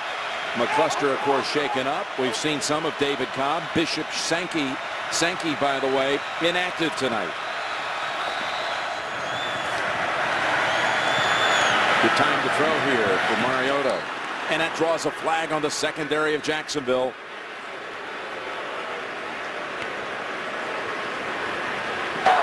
Pass interference. Defense, number 31. The ball will be placed at the spot of the foul. Automatic. First down. Called on House. Week 11 of the NFL season continues Sunday on CBS and Fox. This is the next broadcast window, including the likes of Oakland against the Lions, Indianapolis with Hasselbeck taking on the Falcons, the Broncos with Osweiler in Chicago. What a job John Fox has done. Turn that season around. We saw him at 0-3. Yeah, we thought this was going to be a long, painful year for the Bears, but they have turned it around. First down, play action. Sidestepping the pressure, stepping up on the run. Mariota's pass off the hand, but another flag. Again, it was Douglas, the target, and again, Jacksonville's secondary is going to be flagged. Well, they're mixing up the play selection very well. Got to give a lot of credit to Jason Michael, the offensive coordinator. Pass interference. Defense, number 22. The ball we placed at the spot of the foul. Automatic. First down. Aaron Colvin here. Well, it just took so long, and I think that's why at the last, that's a pretty tough call, though, Jim, when you see that. He put his hand up there, but it doesn't really slow the receiver down or impede his progress. The call was made from a long way away, too. But first and foremost, Mariota, excellent job getting out of the pocket and giving his receiver a chance down the field. It ends up picking up 33 yards off the penalty. And now set up at the Jacksonville 23. All kinds of time, and back of the end zone and beyond to Walker. And Walker is down. Walker ran into the wall.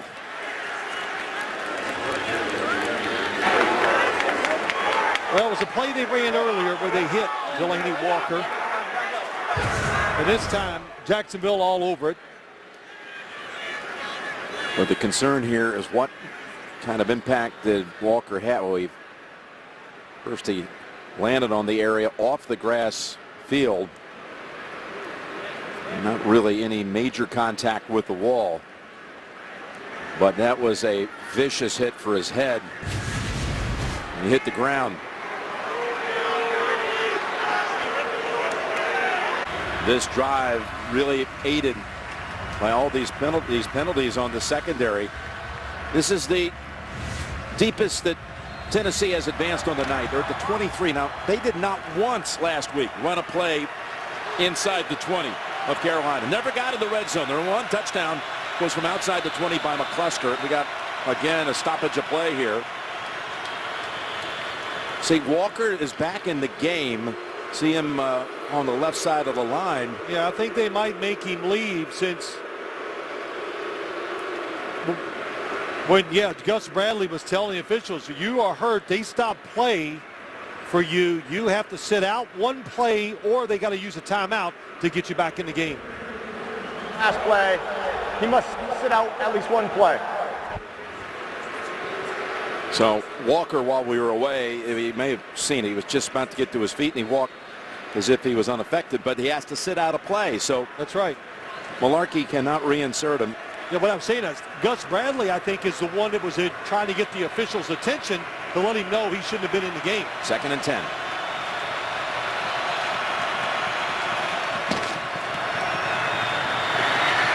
Mariota has it. Mariota inside the 10, reaches for the pylon, and they're looking. He's got it. Touchdown, Tennessee. What a fake by Marcus Mariota. Well, what a fake and what speed. That's all you can say. Mike Malarkey says this guy can really run, and they want him to do it more when he's a drop-back quarterback. But he comes nice fake inside. Nobody sees it. Telvin Smith can't get there. A block right there by Supernall. Very good down the field. Allows Mariota to get in there. Oh, he went right to our pylon camera, didn't he? Looks like he knocked it out. We've got a touchdown at last. Well, that's what a drive. Of course, aided by those pass interference calls, but the third down screen across the field to Fasano, where he reached out, kept this drive going. Second extra point is good.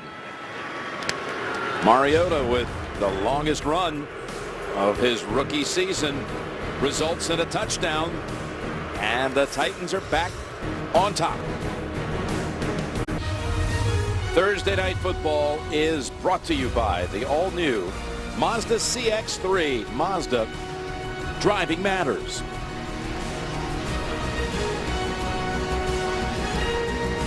Turned out to be a beautiful night here in Jacksonville. After threatening and showery skies all day long, it is humid. Yeah. You like it humid. Why not? It's a great night. Yeah, feels good.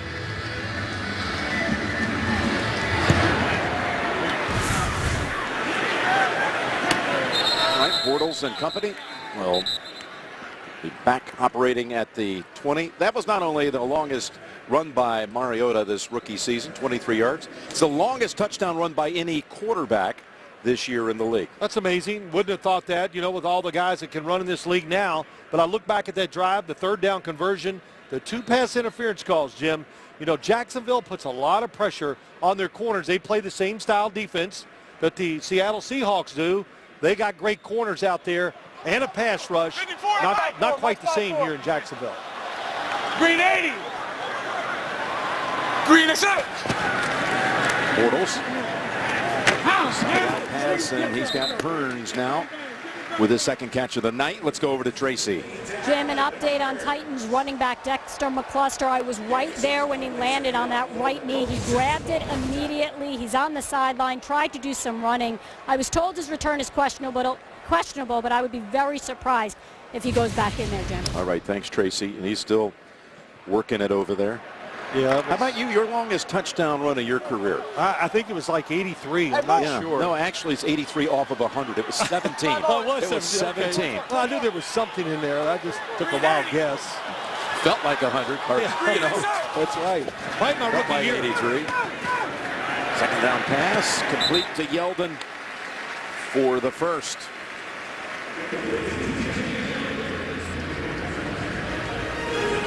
In 2 weeks, Aaron Rodgers and the Packers will take on Calvin Johnson and the Lions. This is figures to be, you know, for the Packers. They've been sideways here lately, and it's the rematch of what happened on Sunday that came down to the wire. Again, that's on CBS and NFL Network. 2 weeks.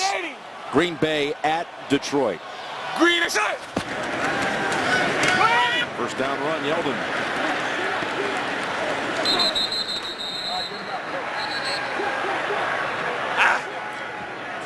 Talking about Aaron Rodgers, that game we have in a couple of weeks. Blake Bortles had a chance to visit a little bit with Aaron in Southern California during the summer. Yeah, I'm sure he ran into him, picked his brain a little bit about, you know, what he does probably to prepare, to get ready for games. And, you know, that's what you do as a young quarterback. You seek the advice of guys that have been in the league a while and have had great success. And by the way, Arakpo, as you see, Bortles has hit his last 10 passes. Arakpo's back on the field. That's right off the back of the leg of A.J. Cann, the rookie right guard. The rookie who's come right out starting, drafted in the 3rd round. Well, it looked like they were trying to set a screen up. I could not see if T.J. Yeldon was in there, but apparently he was, because no intentional grounding against Blake Bortles. And that incompletion ends his streak at 10, which matched his longest completion streak in his first year and a half in the league. 3rd and 5. Here come the Titans, bringing 6. Knocked down, intended for Hearns. That's Sensabaugh with the knockdown, defending that pass. Ray Horton really proud of his corners. Sensabaugh and this week Parrish Cox, they were glad to get him back because situations just like that, they can be aggressive on the defensive side. So the same as Jacksonville, you got to have guys that can make one-on-one plays outside. And that time, Cody Sensabaugh got it done. So with McCluster out, Harry Douglas comes in as the returner. And angered the punt here as they try to set up return, applying no pressure. Douglas ridden down at the 21. We do have a flag down. Hayes Pullard the 3rd on the special teams tackle.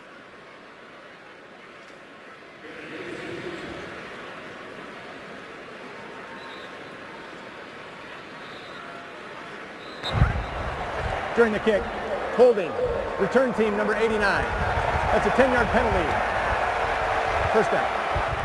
Called on Super Gnaw. That'll back up the Titans to about the 10-yard line. Next, let's take a look here at Gen Stats, presented by Go 90. Well, Delaney Walker has been the main weapon in the pass game, no question. Nice play fake, get him up the seam. And if you go into the game, you know he's your best receiver. What do? You move him around the field, give him a lot of different options. And, you know, Jim, you got to say that Tennessee, the wide receiver position, so beat up. They've really done a good job of just trying to move the quarterback around, trying to give some different plays. It's worked well for them to have the lead right now. Yeah, that 5-catch, 87 yards, all in the first half. We got 3 minutes to go in the third. He's out on the field as Walker, but the give is to Andrews, stacked up at the 13. It's got to be a fascinating night for Mike Mularkey. Here he was, the coach of Jacksonville back in 2012, and all kinds of things went wrong. He only got a year. And they had the ownership change. They had just a rash of injuries. 22 players ended up on injured reserve. They lost 3 games in overtime, and boom, he was done. 2-14. Never had a chance to fully apply what his vision was of trying to change things here in Jacksonville, then replaced by Gus Bradley. Well, he tried to change practice schedules, a little of culture, wants the team to be more physical, especially on the offensive side. Mariota still has it on 2nd and 5, and dangerous throw. Going for Douglas. So Mularkey actually still has his main residence here. He says he's going to come back. He's going to retire here when it's all said and done. Head coaching career up at Buffalo for 2 years. Had a 9-7 season one of those years. Just missed out on the playoffs. And a win so far as the interim, winning in his debut at Tennessee and that overtime thriller at New Orleans. Former tight end in the league for 9 seasons with Minnesota and Pittsburgh, where he learned under the ranks of Bud Grant and Chuck Noll. His team has 3rd down, 3rd and 5. Mariota, he's going to run for it. He's going to get it, and he slides across the 20. There you go. That's what he should have done. And this is something he's going to get much better at as time goes on. He's so intent on watching the receivers down the field. Look, everybody's covered, and he waits, and then finally goes, hey, there's nobody there. And, you know, the instincts, the repetition in this league.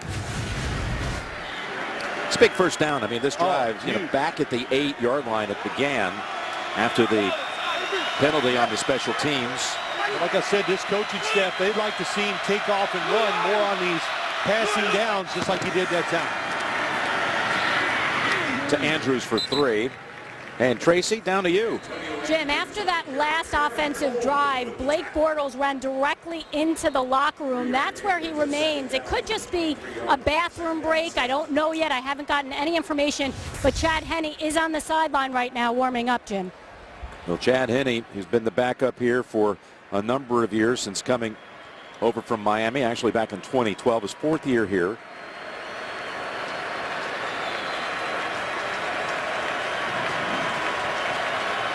Titans have a 2nd and 7.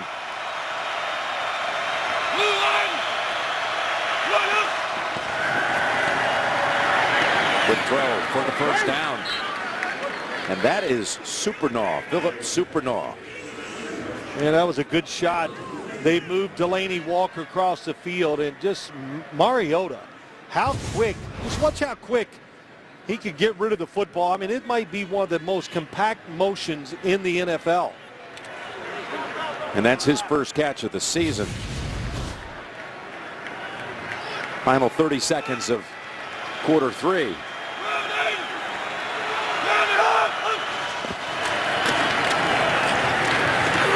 Andrews able to break away, and across the 50 he goes to the Jacksonville 43. That's going to run out time in the 3rd quarter.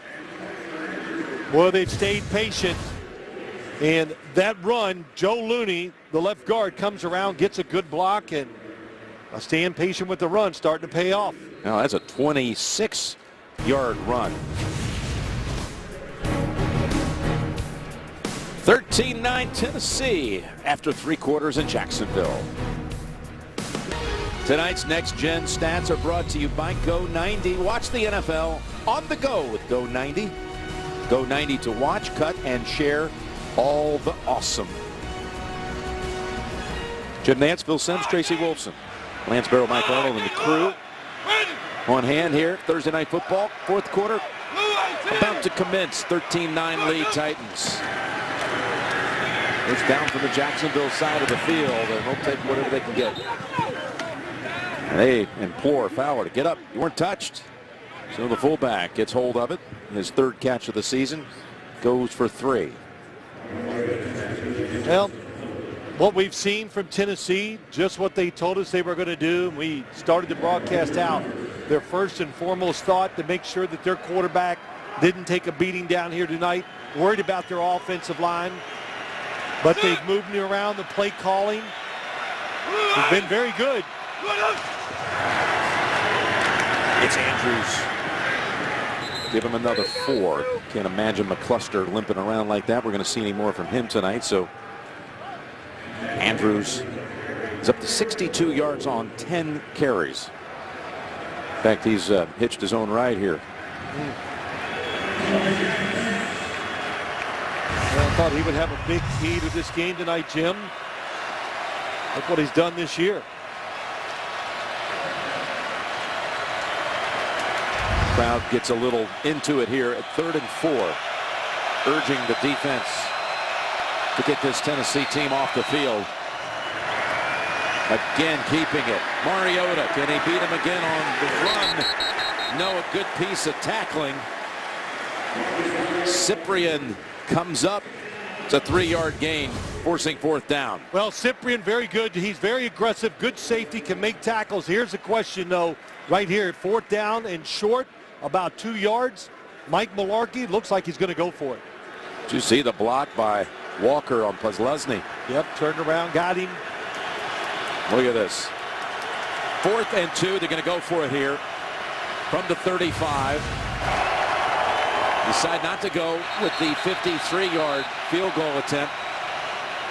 And now the timeout is called by Tennessee. During warm-up, Suckup was making them with ease from about 55 in this direction.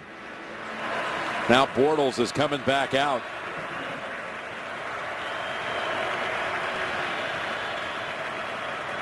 Well, it's interesting. Good thing for Jacksonville. Bortles is fine, but Mike Mularkey rethinking the situation. He's going to go field goal here. Yes. And, you know, you look at it, you said it. We were down the field before the game. The field, I thought, was in great shape. It's such a warm, humid night. The football is going to carry. Distance will be no problem at all from this spot. It is going to be 53 yards, which would be his longest of the season by a couple. Trying to put the Titans up 7 here. A couple of minutes into the 4th quarter. Brinkley to snap it. Kern on the hold, and the kick is wayward for Suckup. And the Jags will take over at the 43.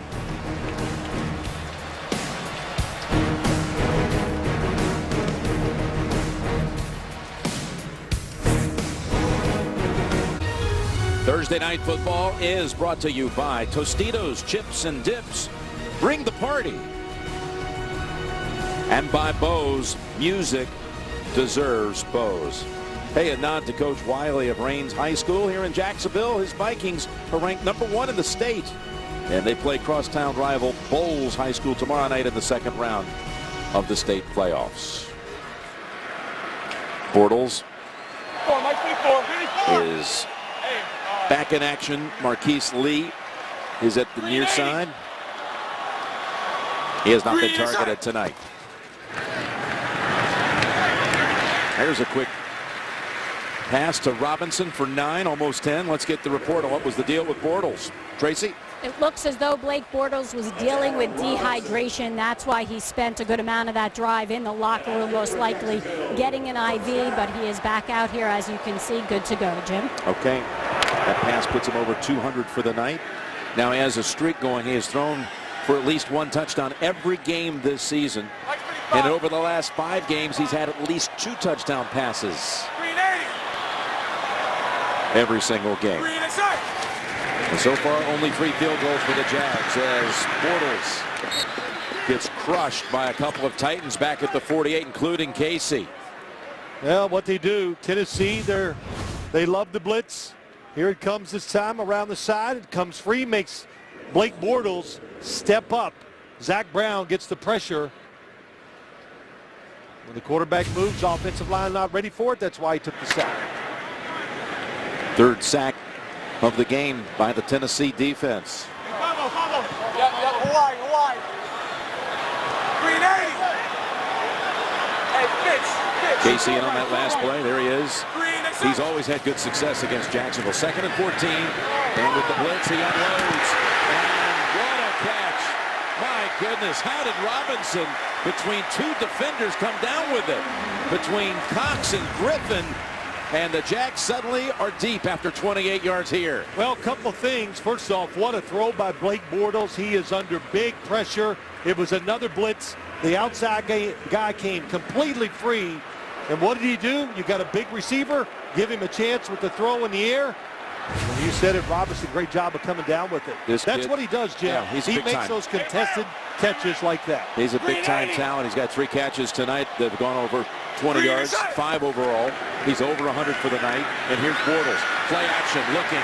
And he is intercepted. They give it right back. Yes, it is. An interception by Zach Brown. He jumped in front of Julius Thomas. Just when it looked like things were going good for the Jags.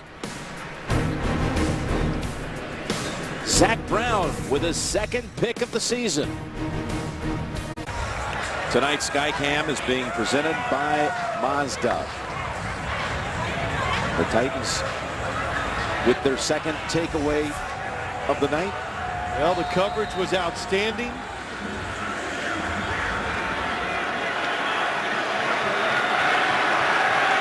Nobody open for Jacksonville. A play that Blake Bortles would have, of course, loved. Wished he would just throw it away. There's Andrews. What did you see that went wrong for him? Well, I just see that nobody's open. That's the biggest thing. Here comes Julius Thomas. They're dying to get the football to him as he goes down the field. And just watch the other receivers. There's nobody open. The crosses are covered. Time to let the football go. And Blake Bortles, hey, easy to second guess. It's not a game of perfection, that's for sure. But Thomas was covered the whole way.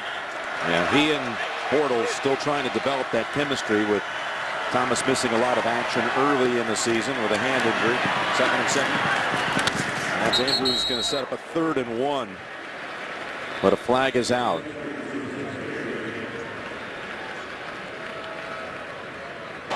Holding. Defense, number 97. 5-yard penalty. Added to the end of the run. Automatic. 1st down. Just when they had a chance to force him to punt and win the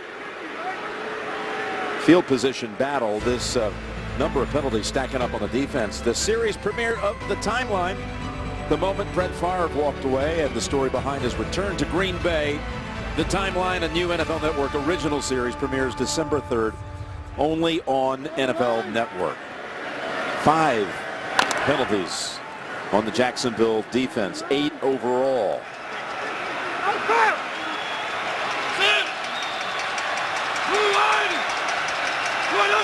And 1st down from the 26. Well, the one thing, Jim, when Mike Mularkey took over, we kind of talked about it a little. He just said it's hard to do it during the season, but he just wanted to change things up. And, say change the culture. That's hard to do in a short week when he got the job on a Tuesday. But you can see his influence a little here tonight. The fact that he's being stubborn with this running game. And I know they're short wide receivers, but just kind of controlling the tempo here ever since they had that drive, that long drive for the touchdown, just being patient and letting Jacksonville commit those penalties to keep these drives going. Andrews with 73 yards. The 2nd and 10. It's the call again. He is their leading rusher on the season, gain of 1.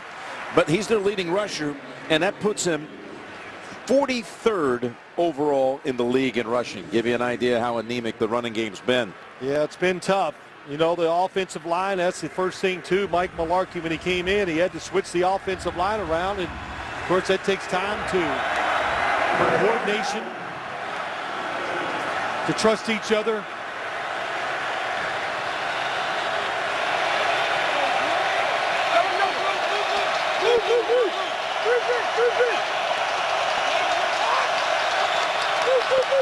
Two on the play clock. 3rd and 8. Pressure, and they get him back at the 17. Audric steps up with the sack. Yeah, number 75 done a good job in the run game. Comes around this way. Here he comes. Oh, he just fought his way through. He didn't even run a game. Just a good job of overpowering the offensive line. And it's a loss of 9.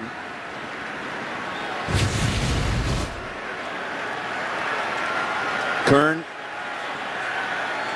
punting for the 4th time tonight. He has had a 56-yard boot earlier.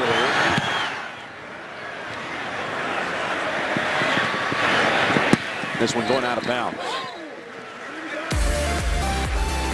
Be close to the 40. 43-yard punt. Jacksonville gets the ball back. Mid-4th, down 4.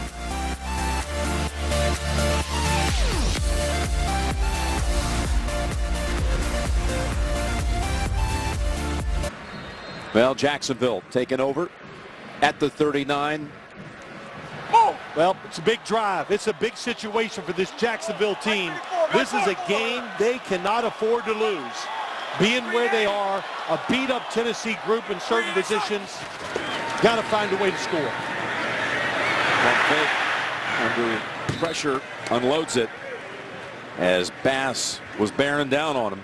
You know, this is year 3. This is a game, a 2-7 football team you're going against, and we talked about all the deficiency that Tennessee has. Jacksonville's got to take advantage of it, find a way to win this, and show their fans and everybody the progress they're making as a football team. As we documented, they haven't had really the occasion over the last 8 weeks, except once, to play before this crowd. They come in off a win, albeit controversial at the end. 2nd and 10.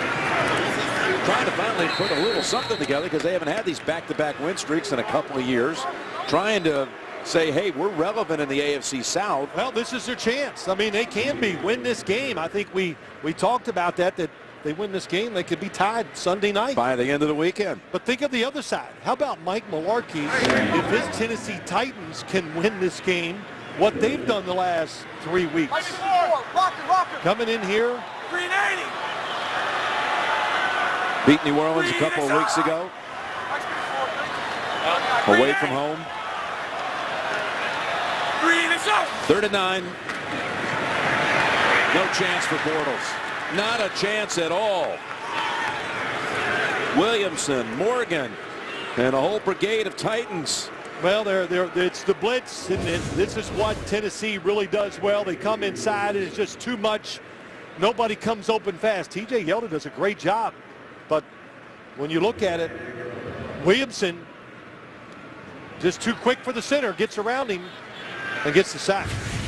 And credit to coordinator Ray Horton and Dick LeBeau up there helping out. Dick LeBeau, yep, that's right. Special assistant. Anger. Drives the returner back to the 6. It's Edwards. Or it's Douglas. And Douglas falls into a pile at about the 14 after a 59-yard punt. Williamson celebrates the takedown of Bortles. Again, the AFC South led by the Colts and Texans. Both have tough games this weekend. Indianapolis against Atlanta. Houston will be hosting the Jets.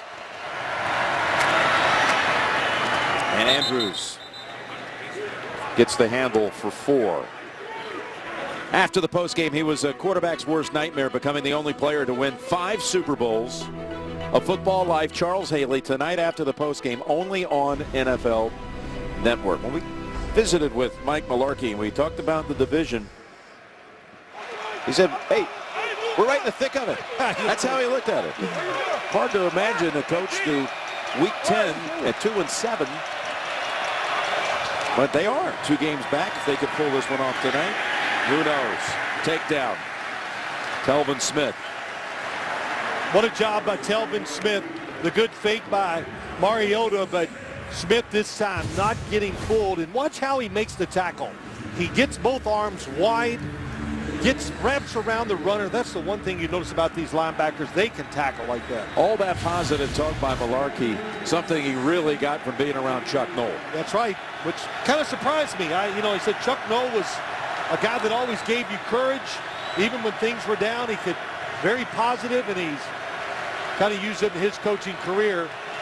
Jacksonville's got to find a way here. Big 3rd down to pressure the quarterback. Yes, they do. With 3rd and 7. Not a lot of pressure, so it results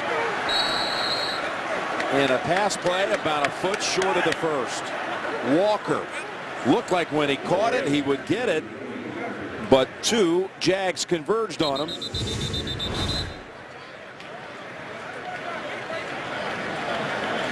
Boy, nice tackle by Cyprien. It was a blitz, picked up very well by Tennessee.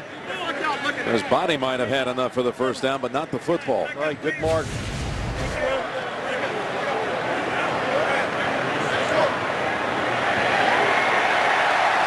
And it's 4th down by inches. This is a no decision, of course, if you think, oh, come on, it's only a couple inches, let's go for it. You don't do that with the lead, with the football at your own not at this 24-yard line. Right, with a 4-point lead where it takes a touchdown to beat you. Of course not.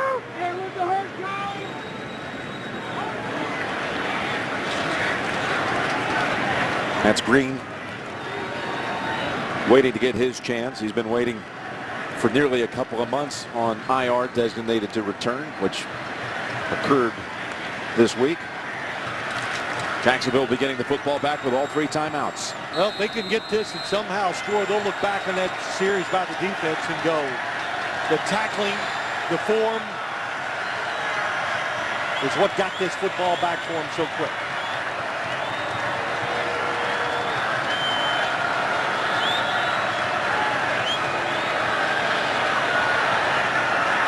They're just going to wait it out.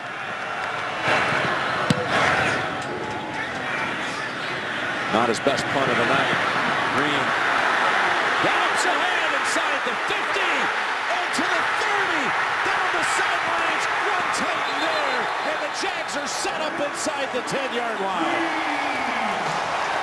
Waiting to get his chance, and he seized it. Rashad Green. And the reason he's on and out there, you can see the reason why. Speed. And you said it too, Jim. Not a very good punt. It was low. And what an excellent job by Green, timing it, catching it as he's running forward full speed. Stafford finally was there to cut off the last 5 yards of it. A 63-yard punt return by Rashad Green. I can tell you this, not much of a guess on my part. I don't think they'll run it every time here, do you? Well, that's the thing. No. Their play calls, when they've had it inside the 10, the last 2 times they went run, run, pass. Actually turned out to be a sack. Run, run, run. And you know, Greg Olson, not a conservative coach. We talked about this in the game, and he's going to do it now. He likes his playmakers. Spread the field. By spreading the field makes it easy for the quarterback to see. It really gives him an opportunity to run if nobody's open. That's after the longest punt return by Jacksonville in 5 years. 1st and goal.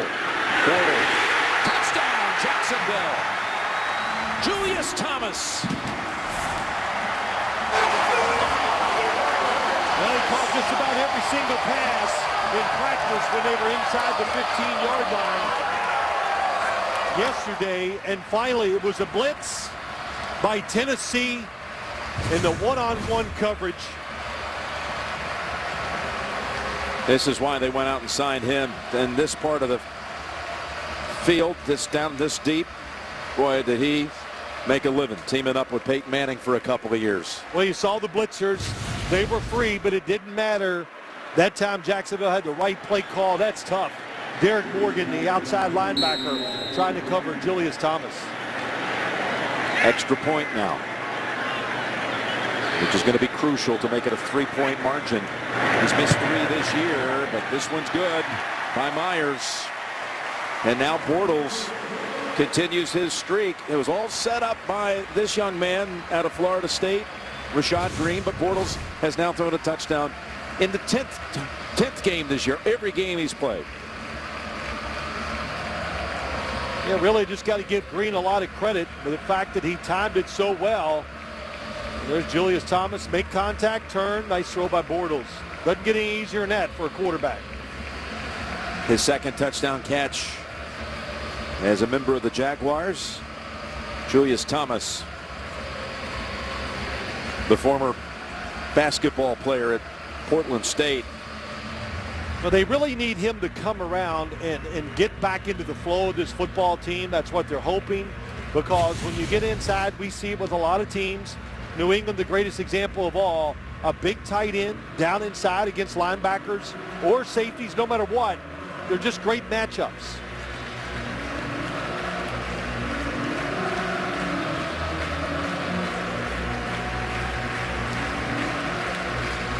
Mariota and the Titans, that's been such a struggle for them all season long in the fourth quarter. And I got the crowd going here finally.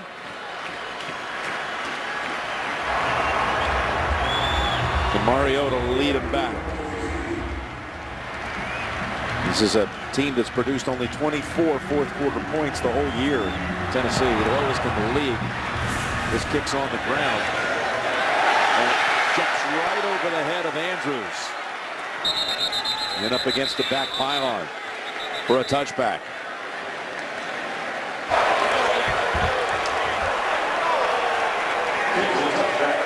So the division that we focused on tonight, under 500 right now, shares the lead with Indianapolis and Houston. And all of these teams 500 or worse in recent years that made the playoffs. All of these teams actually won their first game of the postseason. Carolina last year, the most recent one to do it, beating Arizona.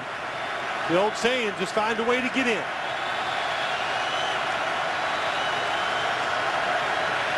Three and a half to play, and a 3-point Jacksonville lead. Mariota.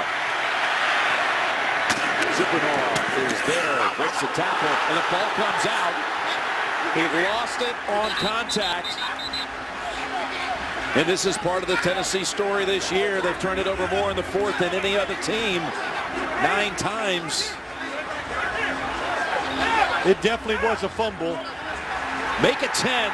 Jacksonville with the recovery. Supernova with only his second catch of the season, both of them coming tonight. And he did a good job breaking off a tackle, but then the ball came loose. Yeah, what's the difference here late in the game? Jacksonville's tackling. We saw it in the last drive, and here again. Look at the reach in here and the recovery. House does it. Well, not only forcing it, but he would also have it at the bottom of the pile, coming off the 2-pick game last Sunday. Yeah, that's a pretty good little stretch for him, isn't it, after last week, making some terrific plays. Well, off the contact, this ball already was kind of twisted around a little bit in the arms after the arm brister hit. How about that? A couple guys they signed during the offseason. Julius Thomas, Devon House. It's good. I was going to say it was Gus Bradley, but that was not. I saw all those tattoos on the arm. I don't think that was him.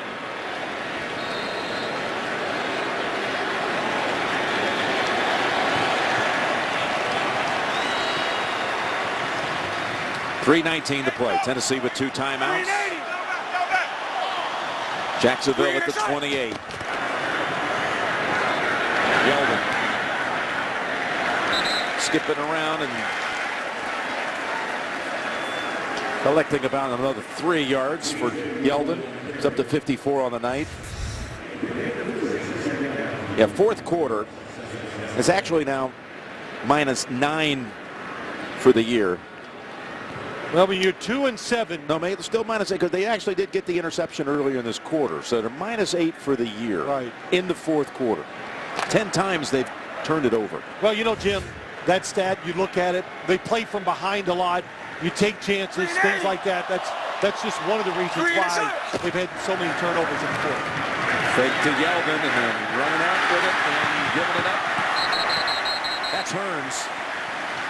It's about a yard shy. He made sure that he stayed in bounds. Yeah, that was a great job staying in bounds, but the bad thing is I don't think he got the first down. Yeah, it looked like he could have battled for the first. He wanted to go straight ahead. I think if he'd have just went ahead and dove forward, and he would have definitely got the first down. Timeout called by the Titans.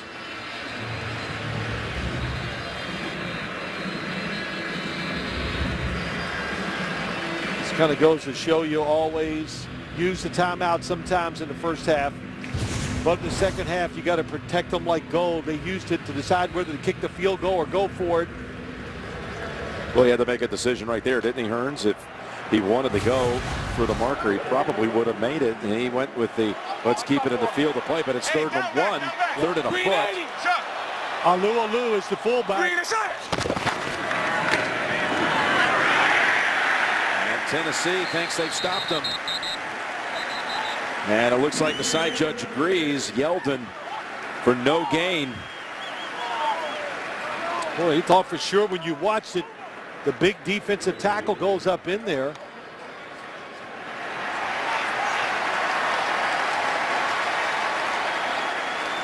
Looked like Yeldon was going to get the first down. Watch 93 gets a good block. That's Avery Williamson, number 54, just comes in and attacks. Keeps Tennessee's hopes alive. It doesn't appear that they have the first down. Here's the measurement, and that's confirmed. So 4th and a football. 4th and a football. What do you do as a head coach here? Gus Bradley, you go for it. I mean, it's going to have to sit over there and think about it too much. You're trying to win the game right here. Of course, you go field goal, and it would put you up 6. And put the ball back in the hands of the Tennessee offense with a chance to go down the field and win it. That's right. And you have a chance to go ahead now as Tennessee's got 1 timeout plus the 2-minute warning. You pick up the first. You got a great chance here to run it out. And the last timeout, in fact, has just been used by the Titans. Yeah, good timeout by Mike Mularkey because the clock was going to start after that measurement, so it would have gone down to the 2-minute warning. You know, use the timeout and let your offense dictate the time and the clock as they call play selections in case you're trying to make that comeback.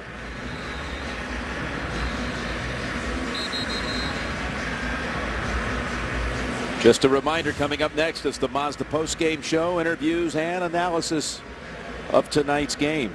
Well, their favorite play tonight, their most successful run. Hold on, they're bringing out the kicker. They're bringing out Myers. During that Tennessee called timeout, Jacksonville changed its mind. So they're just saying that the Tennessee Titans cannot drive down the field and score a touchdown against our defense in this situation. With no timeouts. Myers from 36. For his 4th field goal of the night. And Myers' kick is good. 2:19 to play, and now you'll have a chance to watch Marcus Mariota run a 2-minute drill here. Yeah, 7 points. Been tough for this offense all night, but it's always a lot easier to make the decisions when I'm not down on the sideline. But, Jim, I would have gone for it to close the game out. You know, when the schedule comes out, the one thing my partner always looks forward to is what quarterback am I going to see in what position? And when we saw this one, you know, you were already talking about, I want to see Bortles again. You couldn't wait to see Mariota for the first time. So now that you've seen him, oh, I'm impressed. Yeah, he's everything as advertised. Everything that we saw preparing for this game, everything the coaches have told us. And this is rough out here tonight for this Tennessee offense, missing the wide receivers. And he's conducted himself very well. We've seen the accuracy, but the big thing we've seen is what? His speed.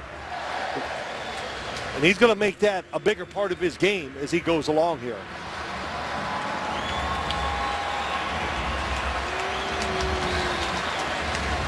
Well, he's had all this success on the road this year. Young man who grew up in Hawaii, on the island of Oahu, and used to go to the Pro Bowl and stand around and go to a few NFL experiences, try to get some autographs, soak it all up. Grew up a huge Dallas Cowboys fan as a young man. He's going to be going back to the island of Oahu. You got to think many times in his career as a Pro Bowler himself. Yeah, I like his chances of making it over there as a Pro Bowler. And, you know, you look at this situation right here. No timeouts. That's probably the biggest reason why Gus Bradley said, let's go ahead and kick the field goal with no timeouts. If you don't let them get behind you and get that big play, pretty difficult to get this thing down the field for the touchdown. Different coverage by Jacksonville here in the first down. Middle of the field. Going to pick up a good chunk with Andrews for 13. Can they hurry up and get another playoff before the 2-minute warning? Well, the offensive line is not in any hurry, and Marcus Mariota trying to get him going. Got the snap off just in time. A flag is down as the ball is thrown out of bounds. You know, that was Mariota hit hard by Branch. Well, the whole offensive line slow to get up there, not even realizing the situation. Looked like maybe Tennessee was not fully set. That's what I think. Illegal shift. Offense, number 83, was not set. It's a 5-yard penalty. Replay, first down. And I can hear John Harbaugh saying, now you guys call it. The league admitted that they missed the call at the end of the game last week that would have won it for Baltimore. Wow. Boy, pile driven into the ground. 2-minute warning. Thursday night football is brought to you by Bridgestone. Your journey, our passion. And by Pizza Hut's Triple Treat Box. Make any night a holiday. Well, bad job by Tennessee not getting that playoff and having the penalty. Look at that wristband Marcus Mariota has. He said the two biggest things in this league, the speed of the game, the whole process, and calling plays, something he didn't have to do at Oregon. And that we really saw that surface as they tried to get a playoff right before the 2-minute warning. Absolutely. And got flagged. It's 1st and 15. Look at Jacksonville and Postlesny trying to knock that ball out. But again, no timeouts for the Titans. It's going to be 2nd and 7 after an 8-yard pickup across the middle. They still have not gotten a completion to a wide receiver in this half after only 3 in the first half. And there is a big catch by Green Beckham. So just as we say that, that's their first of the second half. The rookie pulls it down. Yeah, what a catch by Green Beckham on the outside. Good job by Marcus Mariota. Mariota seeing it, making a good throw. As we approach a minute. Mariota throws off his back foot out of bounds. Again, next, the Mazda post-game show, interviews and analysis of tonight's game. Well, Jacksonville not sitting back there and just going to let them keep throwing it underneath, getting big chunks of yards. They blitzed, chased Mariota out of the pocket, and he had to throw it away. 2nd and 10 on that Mazda post-game show. The winning quarterback is going to make an appearance.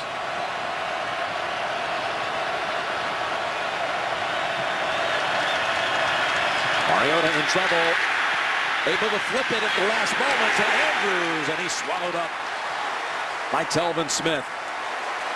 And the clock continues to go with a 3rd down on the way.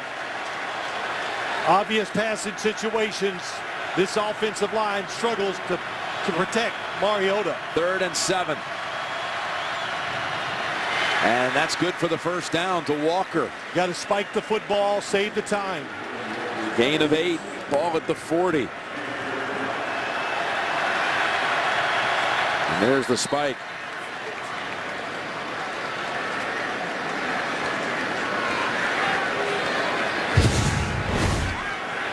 Here was the pass to Walker that picked up the first down on 3rd down.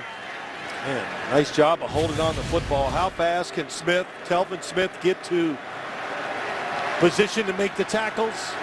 Walker goes over 100 on the night with that, his 8th catch. If this ball is completed in the field of play, you've got to hustle to the line of scrimmage to spike the football and stop the clock. Rico Richardson in as a wideout. As Mariota throws, and it's incomplete, and no flag. Colvin broke it up away from Harry Douglas. Again, you got to be careful here as you get sacked with that clock running. Yep, great coverage down the field. Colvin turns, finds the football. You remember a year ago, the game ended almost at this exact spot on the field with a Jacksonville sack to run out the clock, as Charlie Whitehurst and the Titans were trying to pull off an into the game miracle. 3rd and 10. Coming after him. Shakes off the sack and gets the completion at the 23. Clock running. Yep, the offensive line got to hustle to the line of scrimmage and make sure the formation is legal. And there we go. 5 seconds. And at 5 seconds, you got time for 1 shot at the end zone. One play. What do you do on the defensive side? Do you play it safe, give him the extra time, or do you make him get the football out of your hand? I would say play it safe. Who do you go to? That's a good question. Do you go to the size of Dorial Green Beckham? Do you go to Walker? Well, I'd like to find a spot where I'd at least get a chance to throw it to Delaney Walker. They brought in again Rico Richardson, DGB, Harry Douglas, timeout Jacksonville. If I was Jacksonville, they're dropping everybody back to about the 5-yard line, Jim. Don't rush just 3 people. And why is that? Because if you do, he can wait, probably move around, get the extra time, and that's how you get open on a play like this in the end zone to win the game. You remember right before the first half ended, Coach Bradley called a timeout to set up an interesting formation for his defense to prevent anything crazy from happening. That was back in midfield, right. But he's called the timeout here, and we're going to see exactly what he's going to do as far as dropping back guys. He's sending a total of, it looks like, 6 to the 5-yard line and beyond. 7. Everybody, yep. Look at everybody back in 4 rushers. That's the key. Here we go. Game on the line. A stumble. And from behind, he's taken down. And for the 2nd straight year, the game ends on a sack. It's Branch that closes it. Taking down Mariota. And the Jags have back-to-back wins for the first time in a couple of years. Special teams, great tackling. That's what brought Jacksonville back in this game. And this time, as we talked about, Tennessee really worried about their pass protection tonight, moved the quarterback around, but when it counted, they couldn't stop. On top of your screen, there's the rusher. Branch comes off the block, gets the tackle. Would have been interesting if he could have stepped up here and had a chance about another second to throw it into the end zone.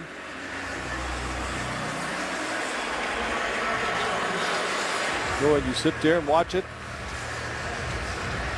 You're thinking about the season, and we're still involved in this playoff hunt in the AFC South. Yep, just a half game back of Indianapolis and Houston. These 2 teams are going to meet again in just a couple of weeks. But this one comes down to the last play, and just as it did last year on a Thursday night, it ended with a Jacksonville sack, snuffing out any chance for Tennessee. Jim, this is a game that Jacksonville had to win, and they pulled it out late. Mazda post-game show coming up for Phil, Tracy, Mike Carey, Jim Nance saying so long from Jacksonville.